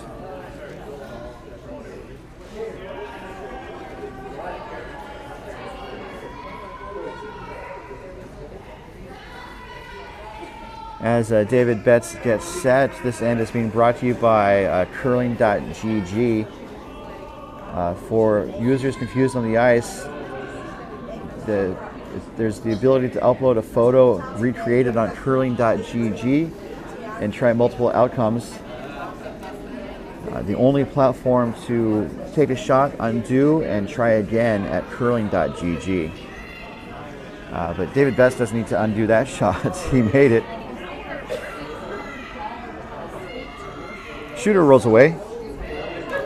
And so I think now Walsh wants to clear that yellow corner guard that's protecting the yellow shot stone.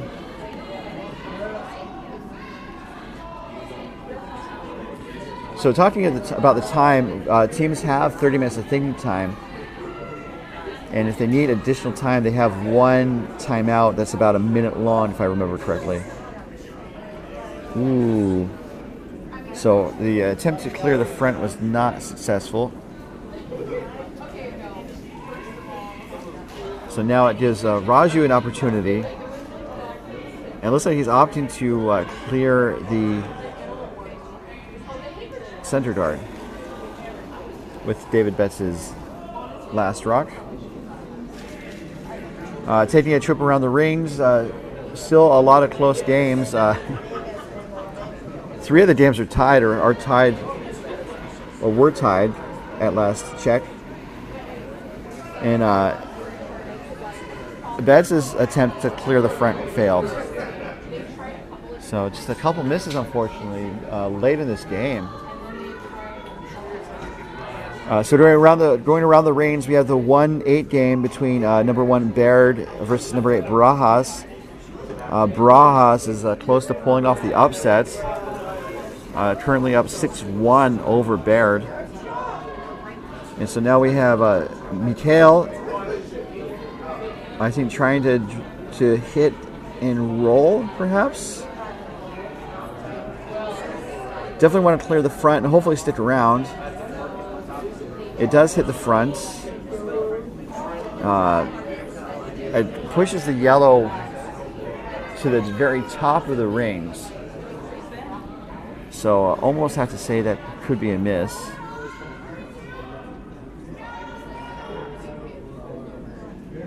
It does open up the shot rock though. Sheet B is our feature game. It's tied between Team Walsh, the 3 seed, versus Team 6, the number 6 Team Raju. As we see subs, I think, try to draw around that center guard. Sheet C, the Coyotes Club stream, available on the Coyotes YouTube channel. Number 2 Leclerc is tied with number 7 McDonald. It was Leclerc early, but McDonald has answered late with a single and a deuce to tie things up. And Subs' shot ends up drawing around and biting the top of the rings. Pretty good shot. Don't know if it's the optimal outcome. And then looking for Mikhail's second shot. I think looking for a hit and roll here. A nose hit doesn't do too much. On sheet D, the 4-5 game, number 4 Endicott is tied with Team Maxi, number 5, 6-all. Ooh, and this over curled. So now Raju is sitting 3, almost certainly. And Walsh is looking for some answers. And Raju is just trying to make the quest for resolution that more confounding. What should it be confounding is looking up curling stores. You can find those at bonspieler.com.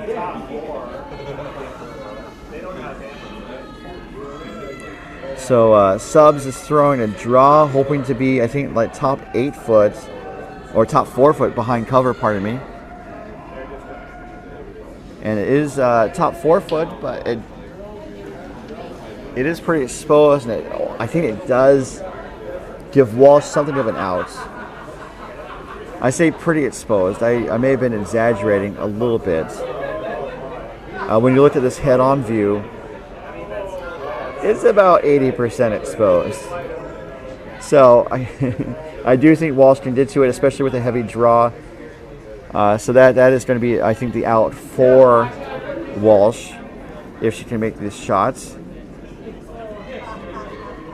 It's slightly tricky because she is left-handed, and so sometimes 98% of the time it doesn't make too much of a difference, but when you're making shots kind of going out towards the wings, it can change the angles ever so slightly. But looking for a fairly, I think just a solid T-weight draw. Although she gave it a little extra, so I think it might be looking for back line weights. But this is going to be light, unfortunately.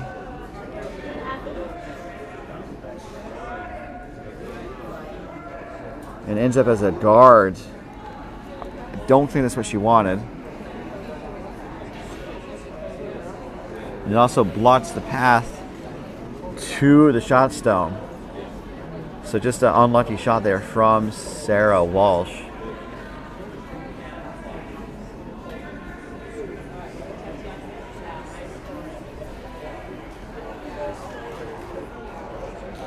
So now Raju is sitting 4. Is it 4? It looks 4. So Walsh does have a draw option on the left side, and I think Raju is looking to maybe close that door. Like a really bad episode of Three's Company.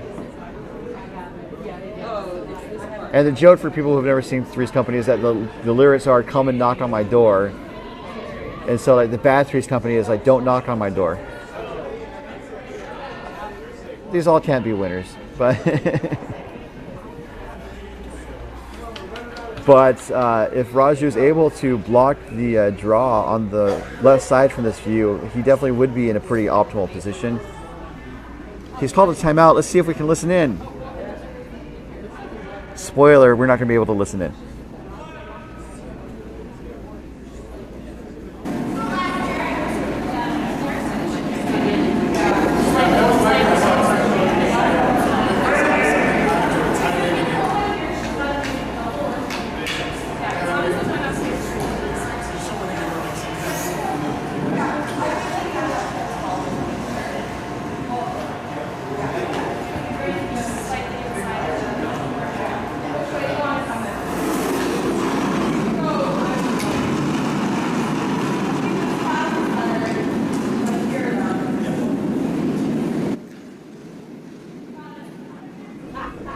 So maybe you were able to make out something. That's always the dream. And one day we might be able to mic the skips and vices. And on that day we'll have to have a pretty strong no swearing policy. So the decision's made. It looks like they're going to try and draw from the center out. So looking for an in-turn rotation clockwise. To sit, I think, top 12 foot as Raju gets set and delivers. Looks like a really nice release on target.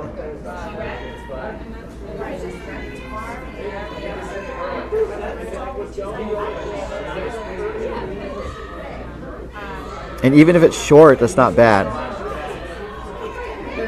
It's the line that's the most important part. And it's going to be short of the reins, but it does block that draw path. I mean, there's a slight port, or Walsh would more likely hit and roll into the rings.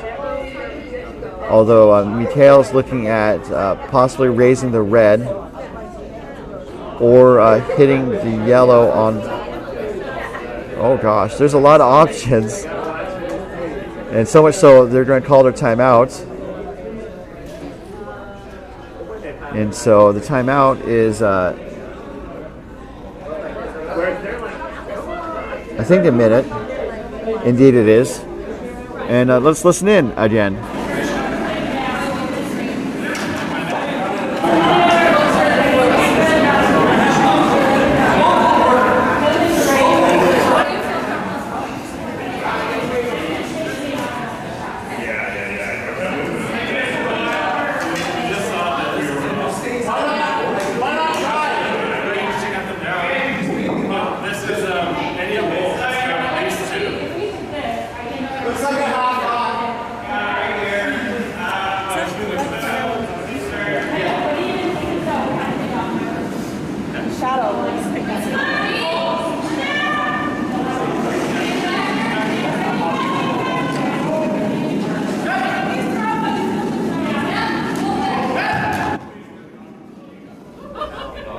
All right, the decision's been made. I'm not certain I agree with the call. But again, I'm not on the ice. It's not my team. It's not my game. They looked briefly at the raise on the right, which I thought would have perhaps better angles because you have 2 or 3 places to go, either directly back onto the yellow on the right, towards the forefoot, or overshoot to the left. But there's a possibility of jamming, and I think that's why Walsh is looking to the left here to hit and roll. And she's made these types of shots before, so let's see if she has another one in her. Looking for looks like control weights. Going to hit and roll, and it's going to end up touching the 8-foot ring. So it does cut Raju down to 2. So not a bad outcome.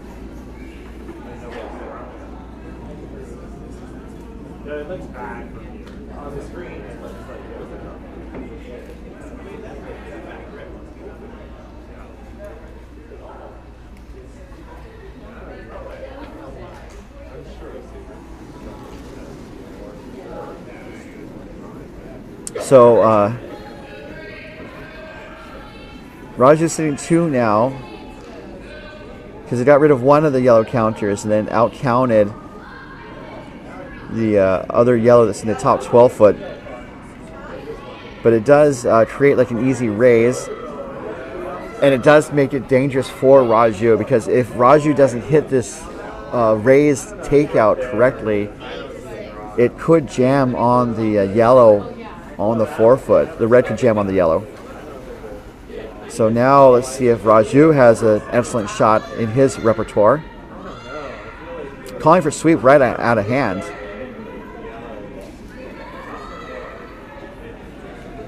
It's over curling.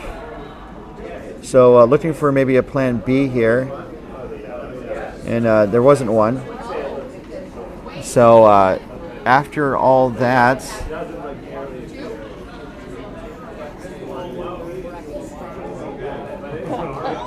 Raju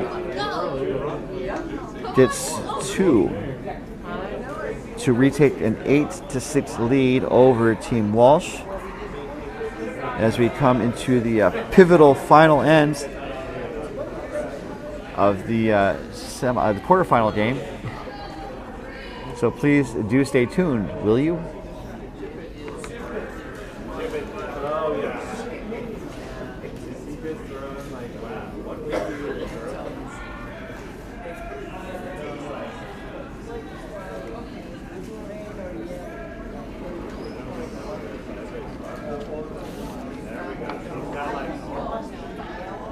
This broadcast is presented by authority of the Mountain Pacific Curling Association and may not be reproduced or retransmitted in any form without the express written consent of the Mountain Pacific Curling Association. We will be more likely to grant permission if you were to recreate this game with Muppets. Because everything's better with Muppets, although one person has to be real. One person has to be human. That's the formula, right? So that's how Muppet Christmas Carol works. So heading into the final end, Raju has a 2-point lead, but Walsh has the hammer. Needs 2 to tie, 3 to win. And Maiden Armstrong's first rock ends up going deep, and will sit on the very, very back of the rings. They're looking to see if it's actually touching the rings or not. They kicked it,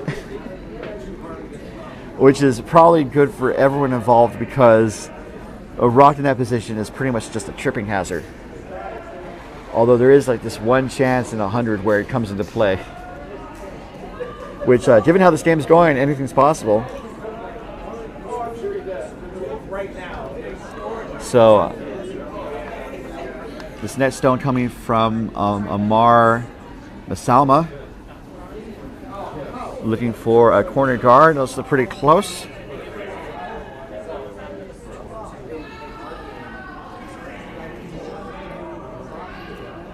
So it looks like Raju is going to try and draw play into the rings. And Megan is a lefty. I shouldn't be noticing these things in the very last end, but here we are.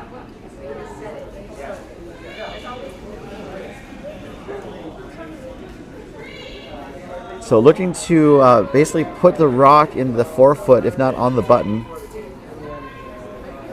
Although it looks like Raju is now looking for a center guard.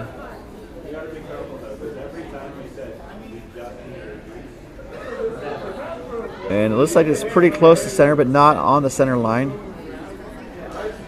So a guard it is. And Walsh wants another corner guard. Really hoping to put some rocks into the rings to generate that multiple point score.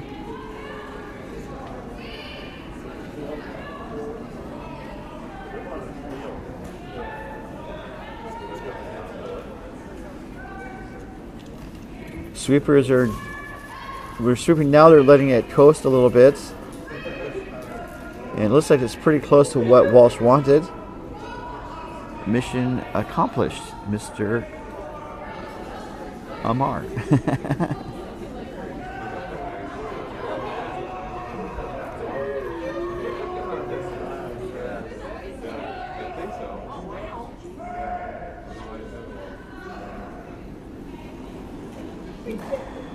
David Betts delivers his first, looking to draw around all those guards.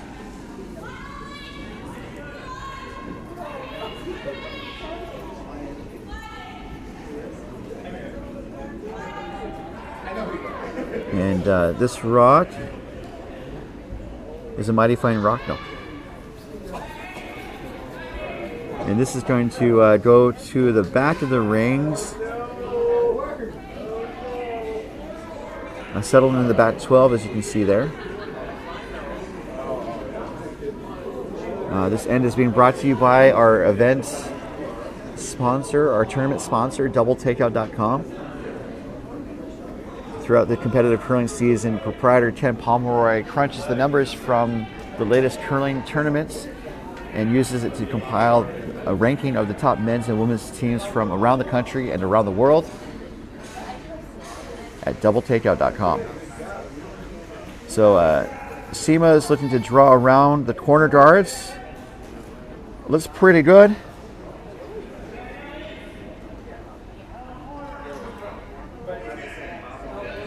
Looks pretty well buried.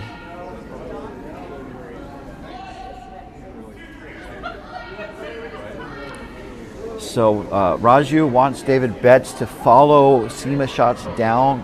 Seema Shah's shots. That should not be a tongue twister, but it is. Seema Shah's shots. And this looks pretty good. I think a little tap back would be okay too. It looks a little wide, but now it's starting to curl. And it's going to end up almost corner freezing. Rolls a little wide, and so now, one of the rocks, did it cross over 2 sheets? Wow, but they caught it in time. That was a good shot there from Betts. Just a smidge heavy. Because it's exposed, and so now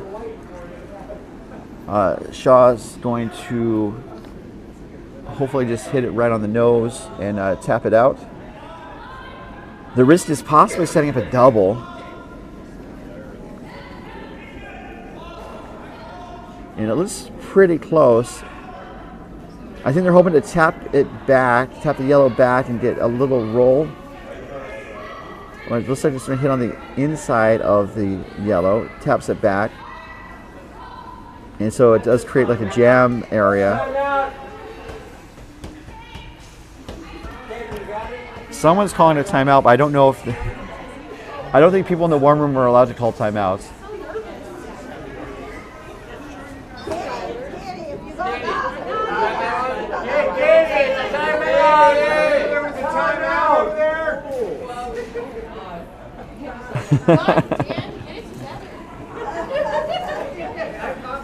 This is subs thing to rise first.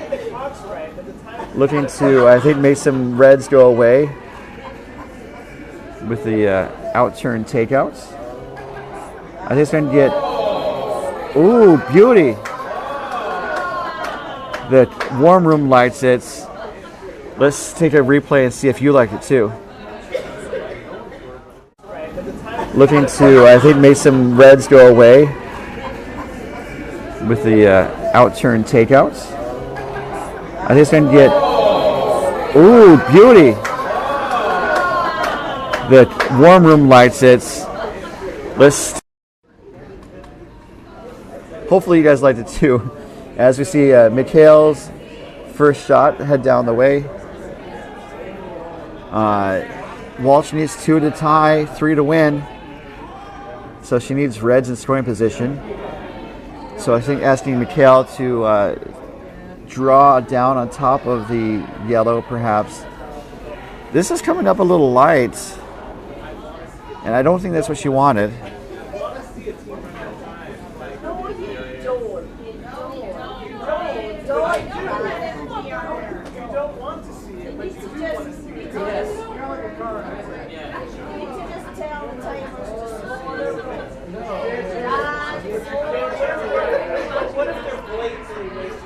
So Sabasika is throwing her last, looking for a draw on the left side of the ice. Oh goodness.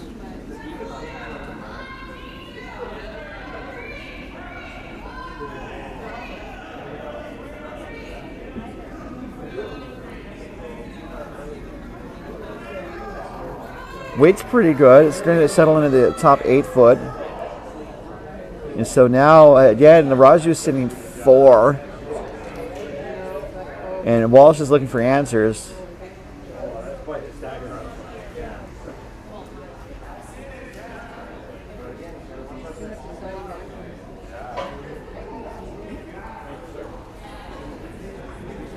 So I think Walsh wants to draw through the ports, this time going the opposite rotation. The in-turn clockwise, which would have the stone go from the right to left.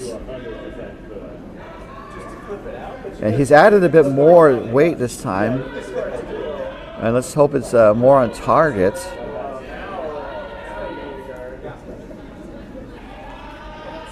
Weight's better this time. Doesn't want it to over curl. And then now it's a question of how far it goes in the house. And Walsh jumped on to coax it to the tee line. And so that was a good response from Mikhail. It's now Walsh sitting 1, but it's a very lonely Walsh red rock in a veritable sea of Raju yellows.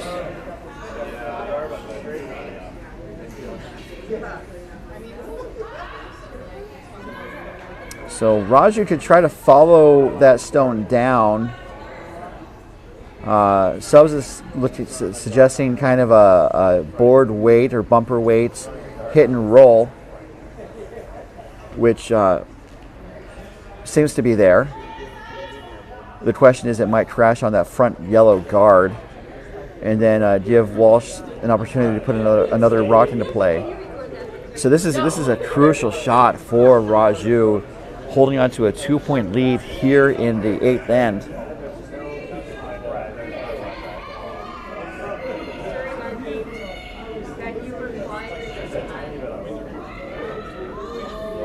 So I would she called for board bumper weight. Now calling for sweeping. I would say that more ice and less weight, because just sitting on top of that red would mean that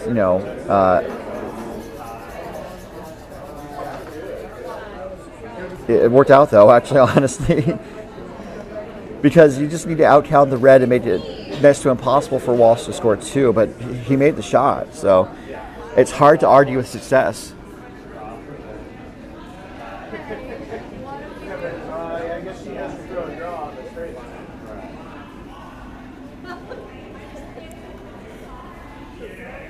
So now Walsh is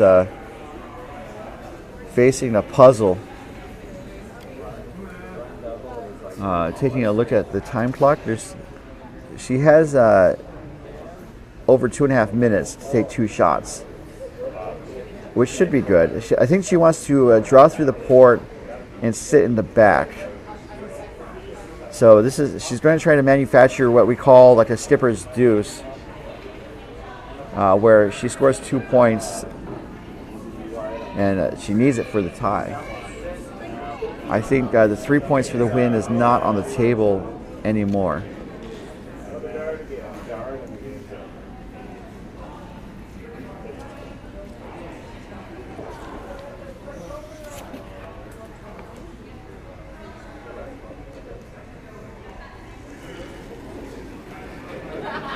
So Sarah Walsh facing a lot of yellows and needing to score 2. Delivers her first shot of 2. This is over curling. It's in the pile. And that might be it.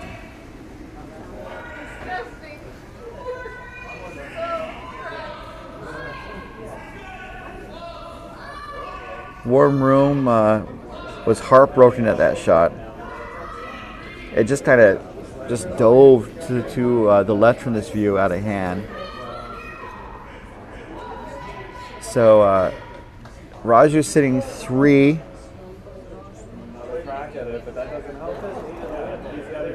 And I think he wants to just basically kind of block the draw path on the left.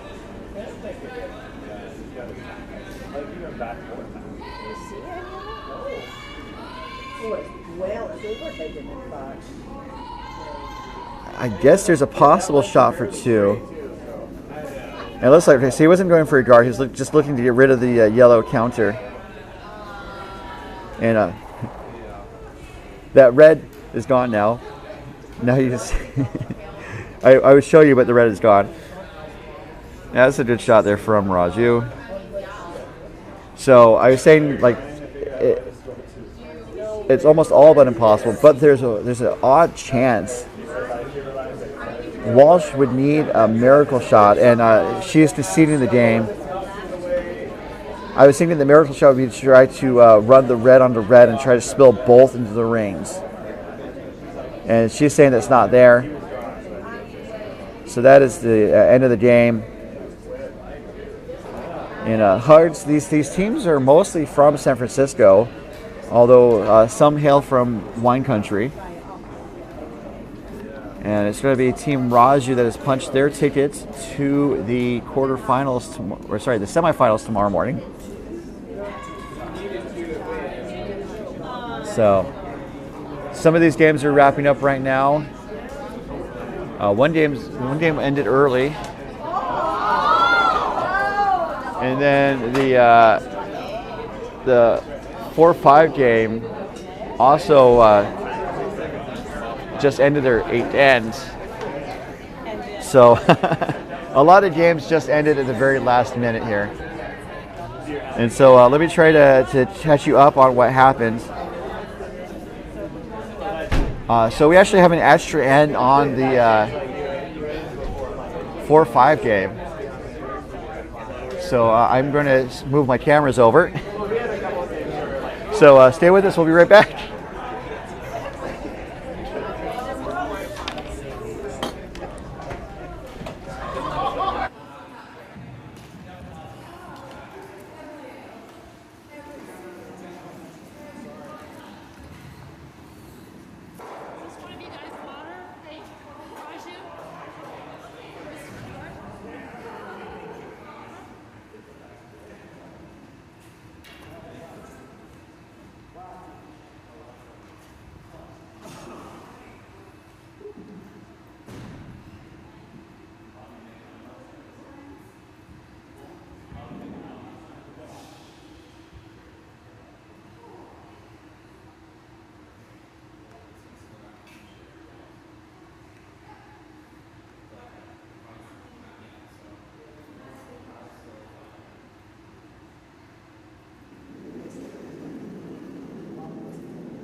Welcome to bonus coverage. This is the extra end of a 4-5 game. It looks like Team Endicott has the hammer. Maybe. It's Endicott versus Maxi. Looks like Adam Endicott wants a, I'm going to say a draw. As Sean Aronson II gets set. It is Maxi that has the hammer. So while the shot's away, I'll update the scoreboard.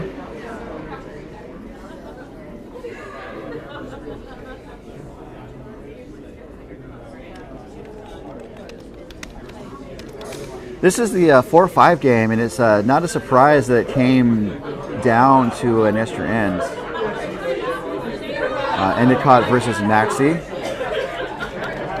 Maxi is a former champion of this event, and Endicott's always been in the hunt.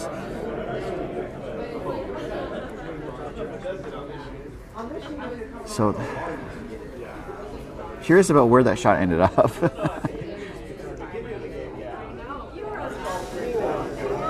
As we see the next rock coming for Team Maxi. This is the Adam Nathan, the second. Clears the guard.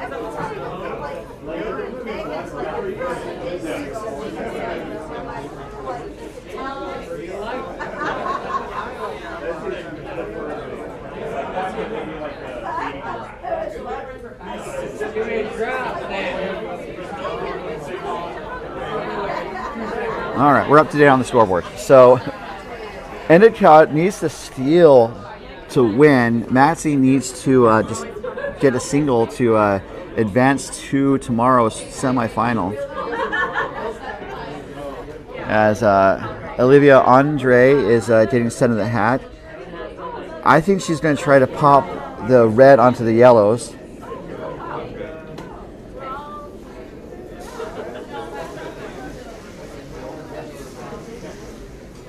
And let's see what the shot does here.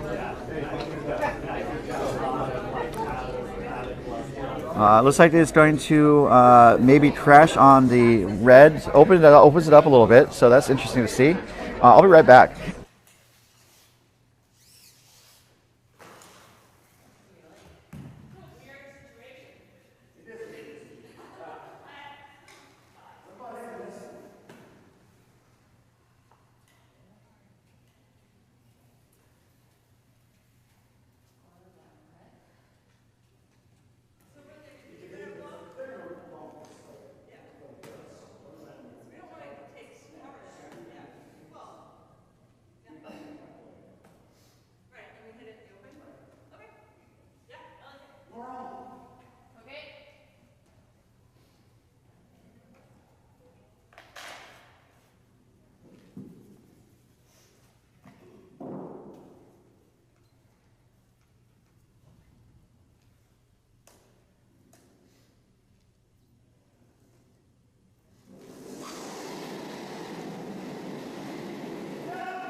Apologies, I had to step away for a moment.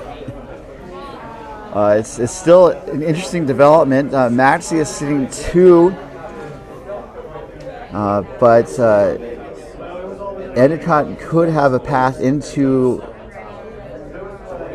the house by chipping out one of the Maxi yellows. As Michelle Wagner gets sets. This looks to be her last, perhaps.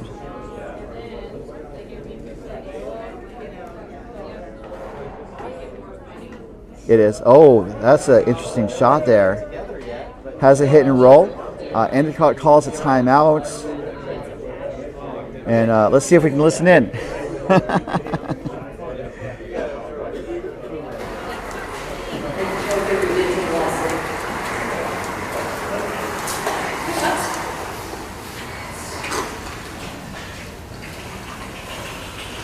gotta see it this one. Yeah. She should have been with those. Well, I guess. I don't know if you want both. Yeah, we just hit it. Just get rid of it. Nose. And they hit this, and get rid of this one, and then we hit this and hope we're shot. And then they got one to run again. I'll leave it. Or you throw I can't. this there. Oh, like Yeah, this and then go Yeah, that. I don't. And that's tough. And also, it doesn't help that much when Yeah. this is on this position. Yeah, I think she's learned that one. Those Yeah. Okay, so just like control. Yeah. Yeah. Like that. Okay. Like that one. So then. I know it's not. I think they're like here. Just hopefully a shot now for that. I don't even know if it's not a draw. Okay.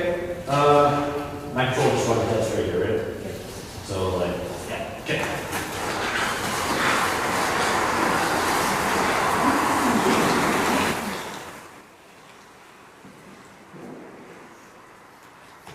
So the timeout is over, and they were talking about different options, and I think they're sticking with the most obvious option, in part because it seems to be the best chance for success.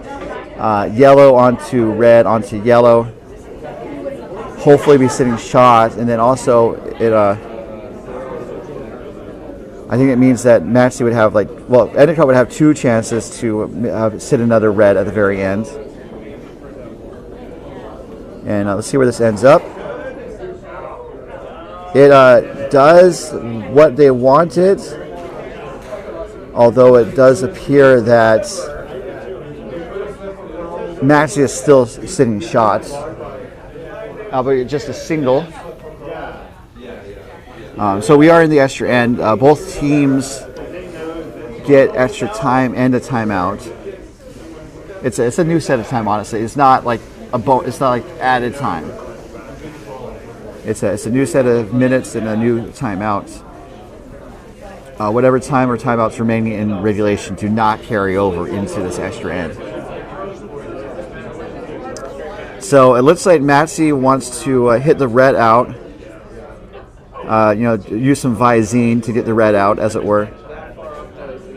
But this is could go pear-shaped if he hits it wrong.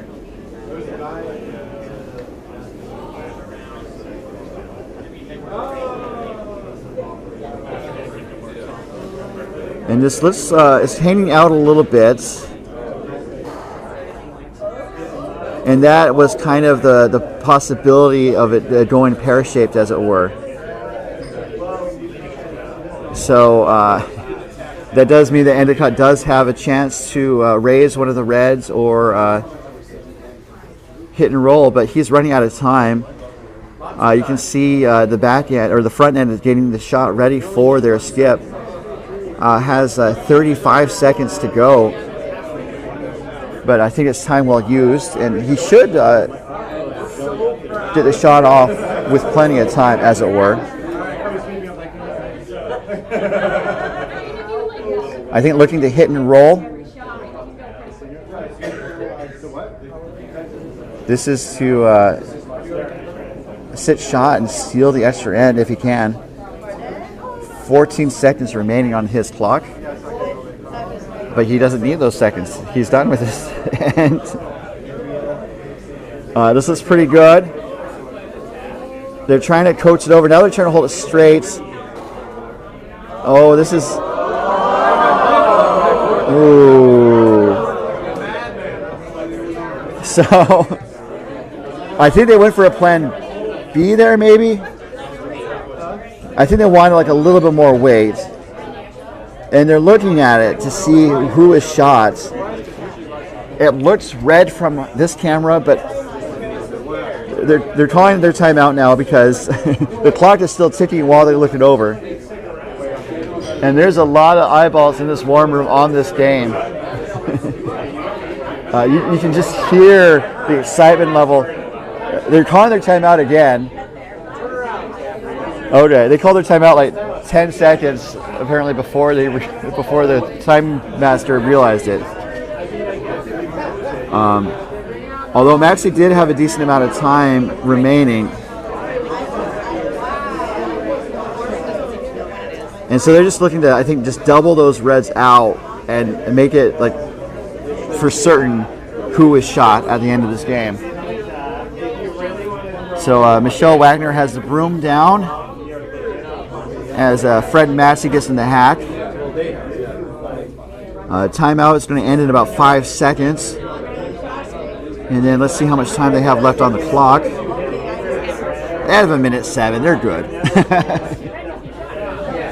But you know, as the clock is ticking while they're talking about the shot, you don't want to have the clock ticking. Going for the double takeout and the win. This is Fred Maxey with his last.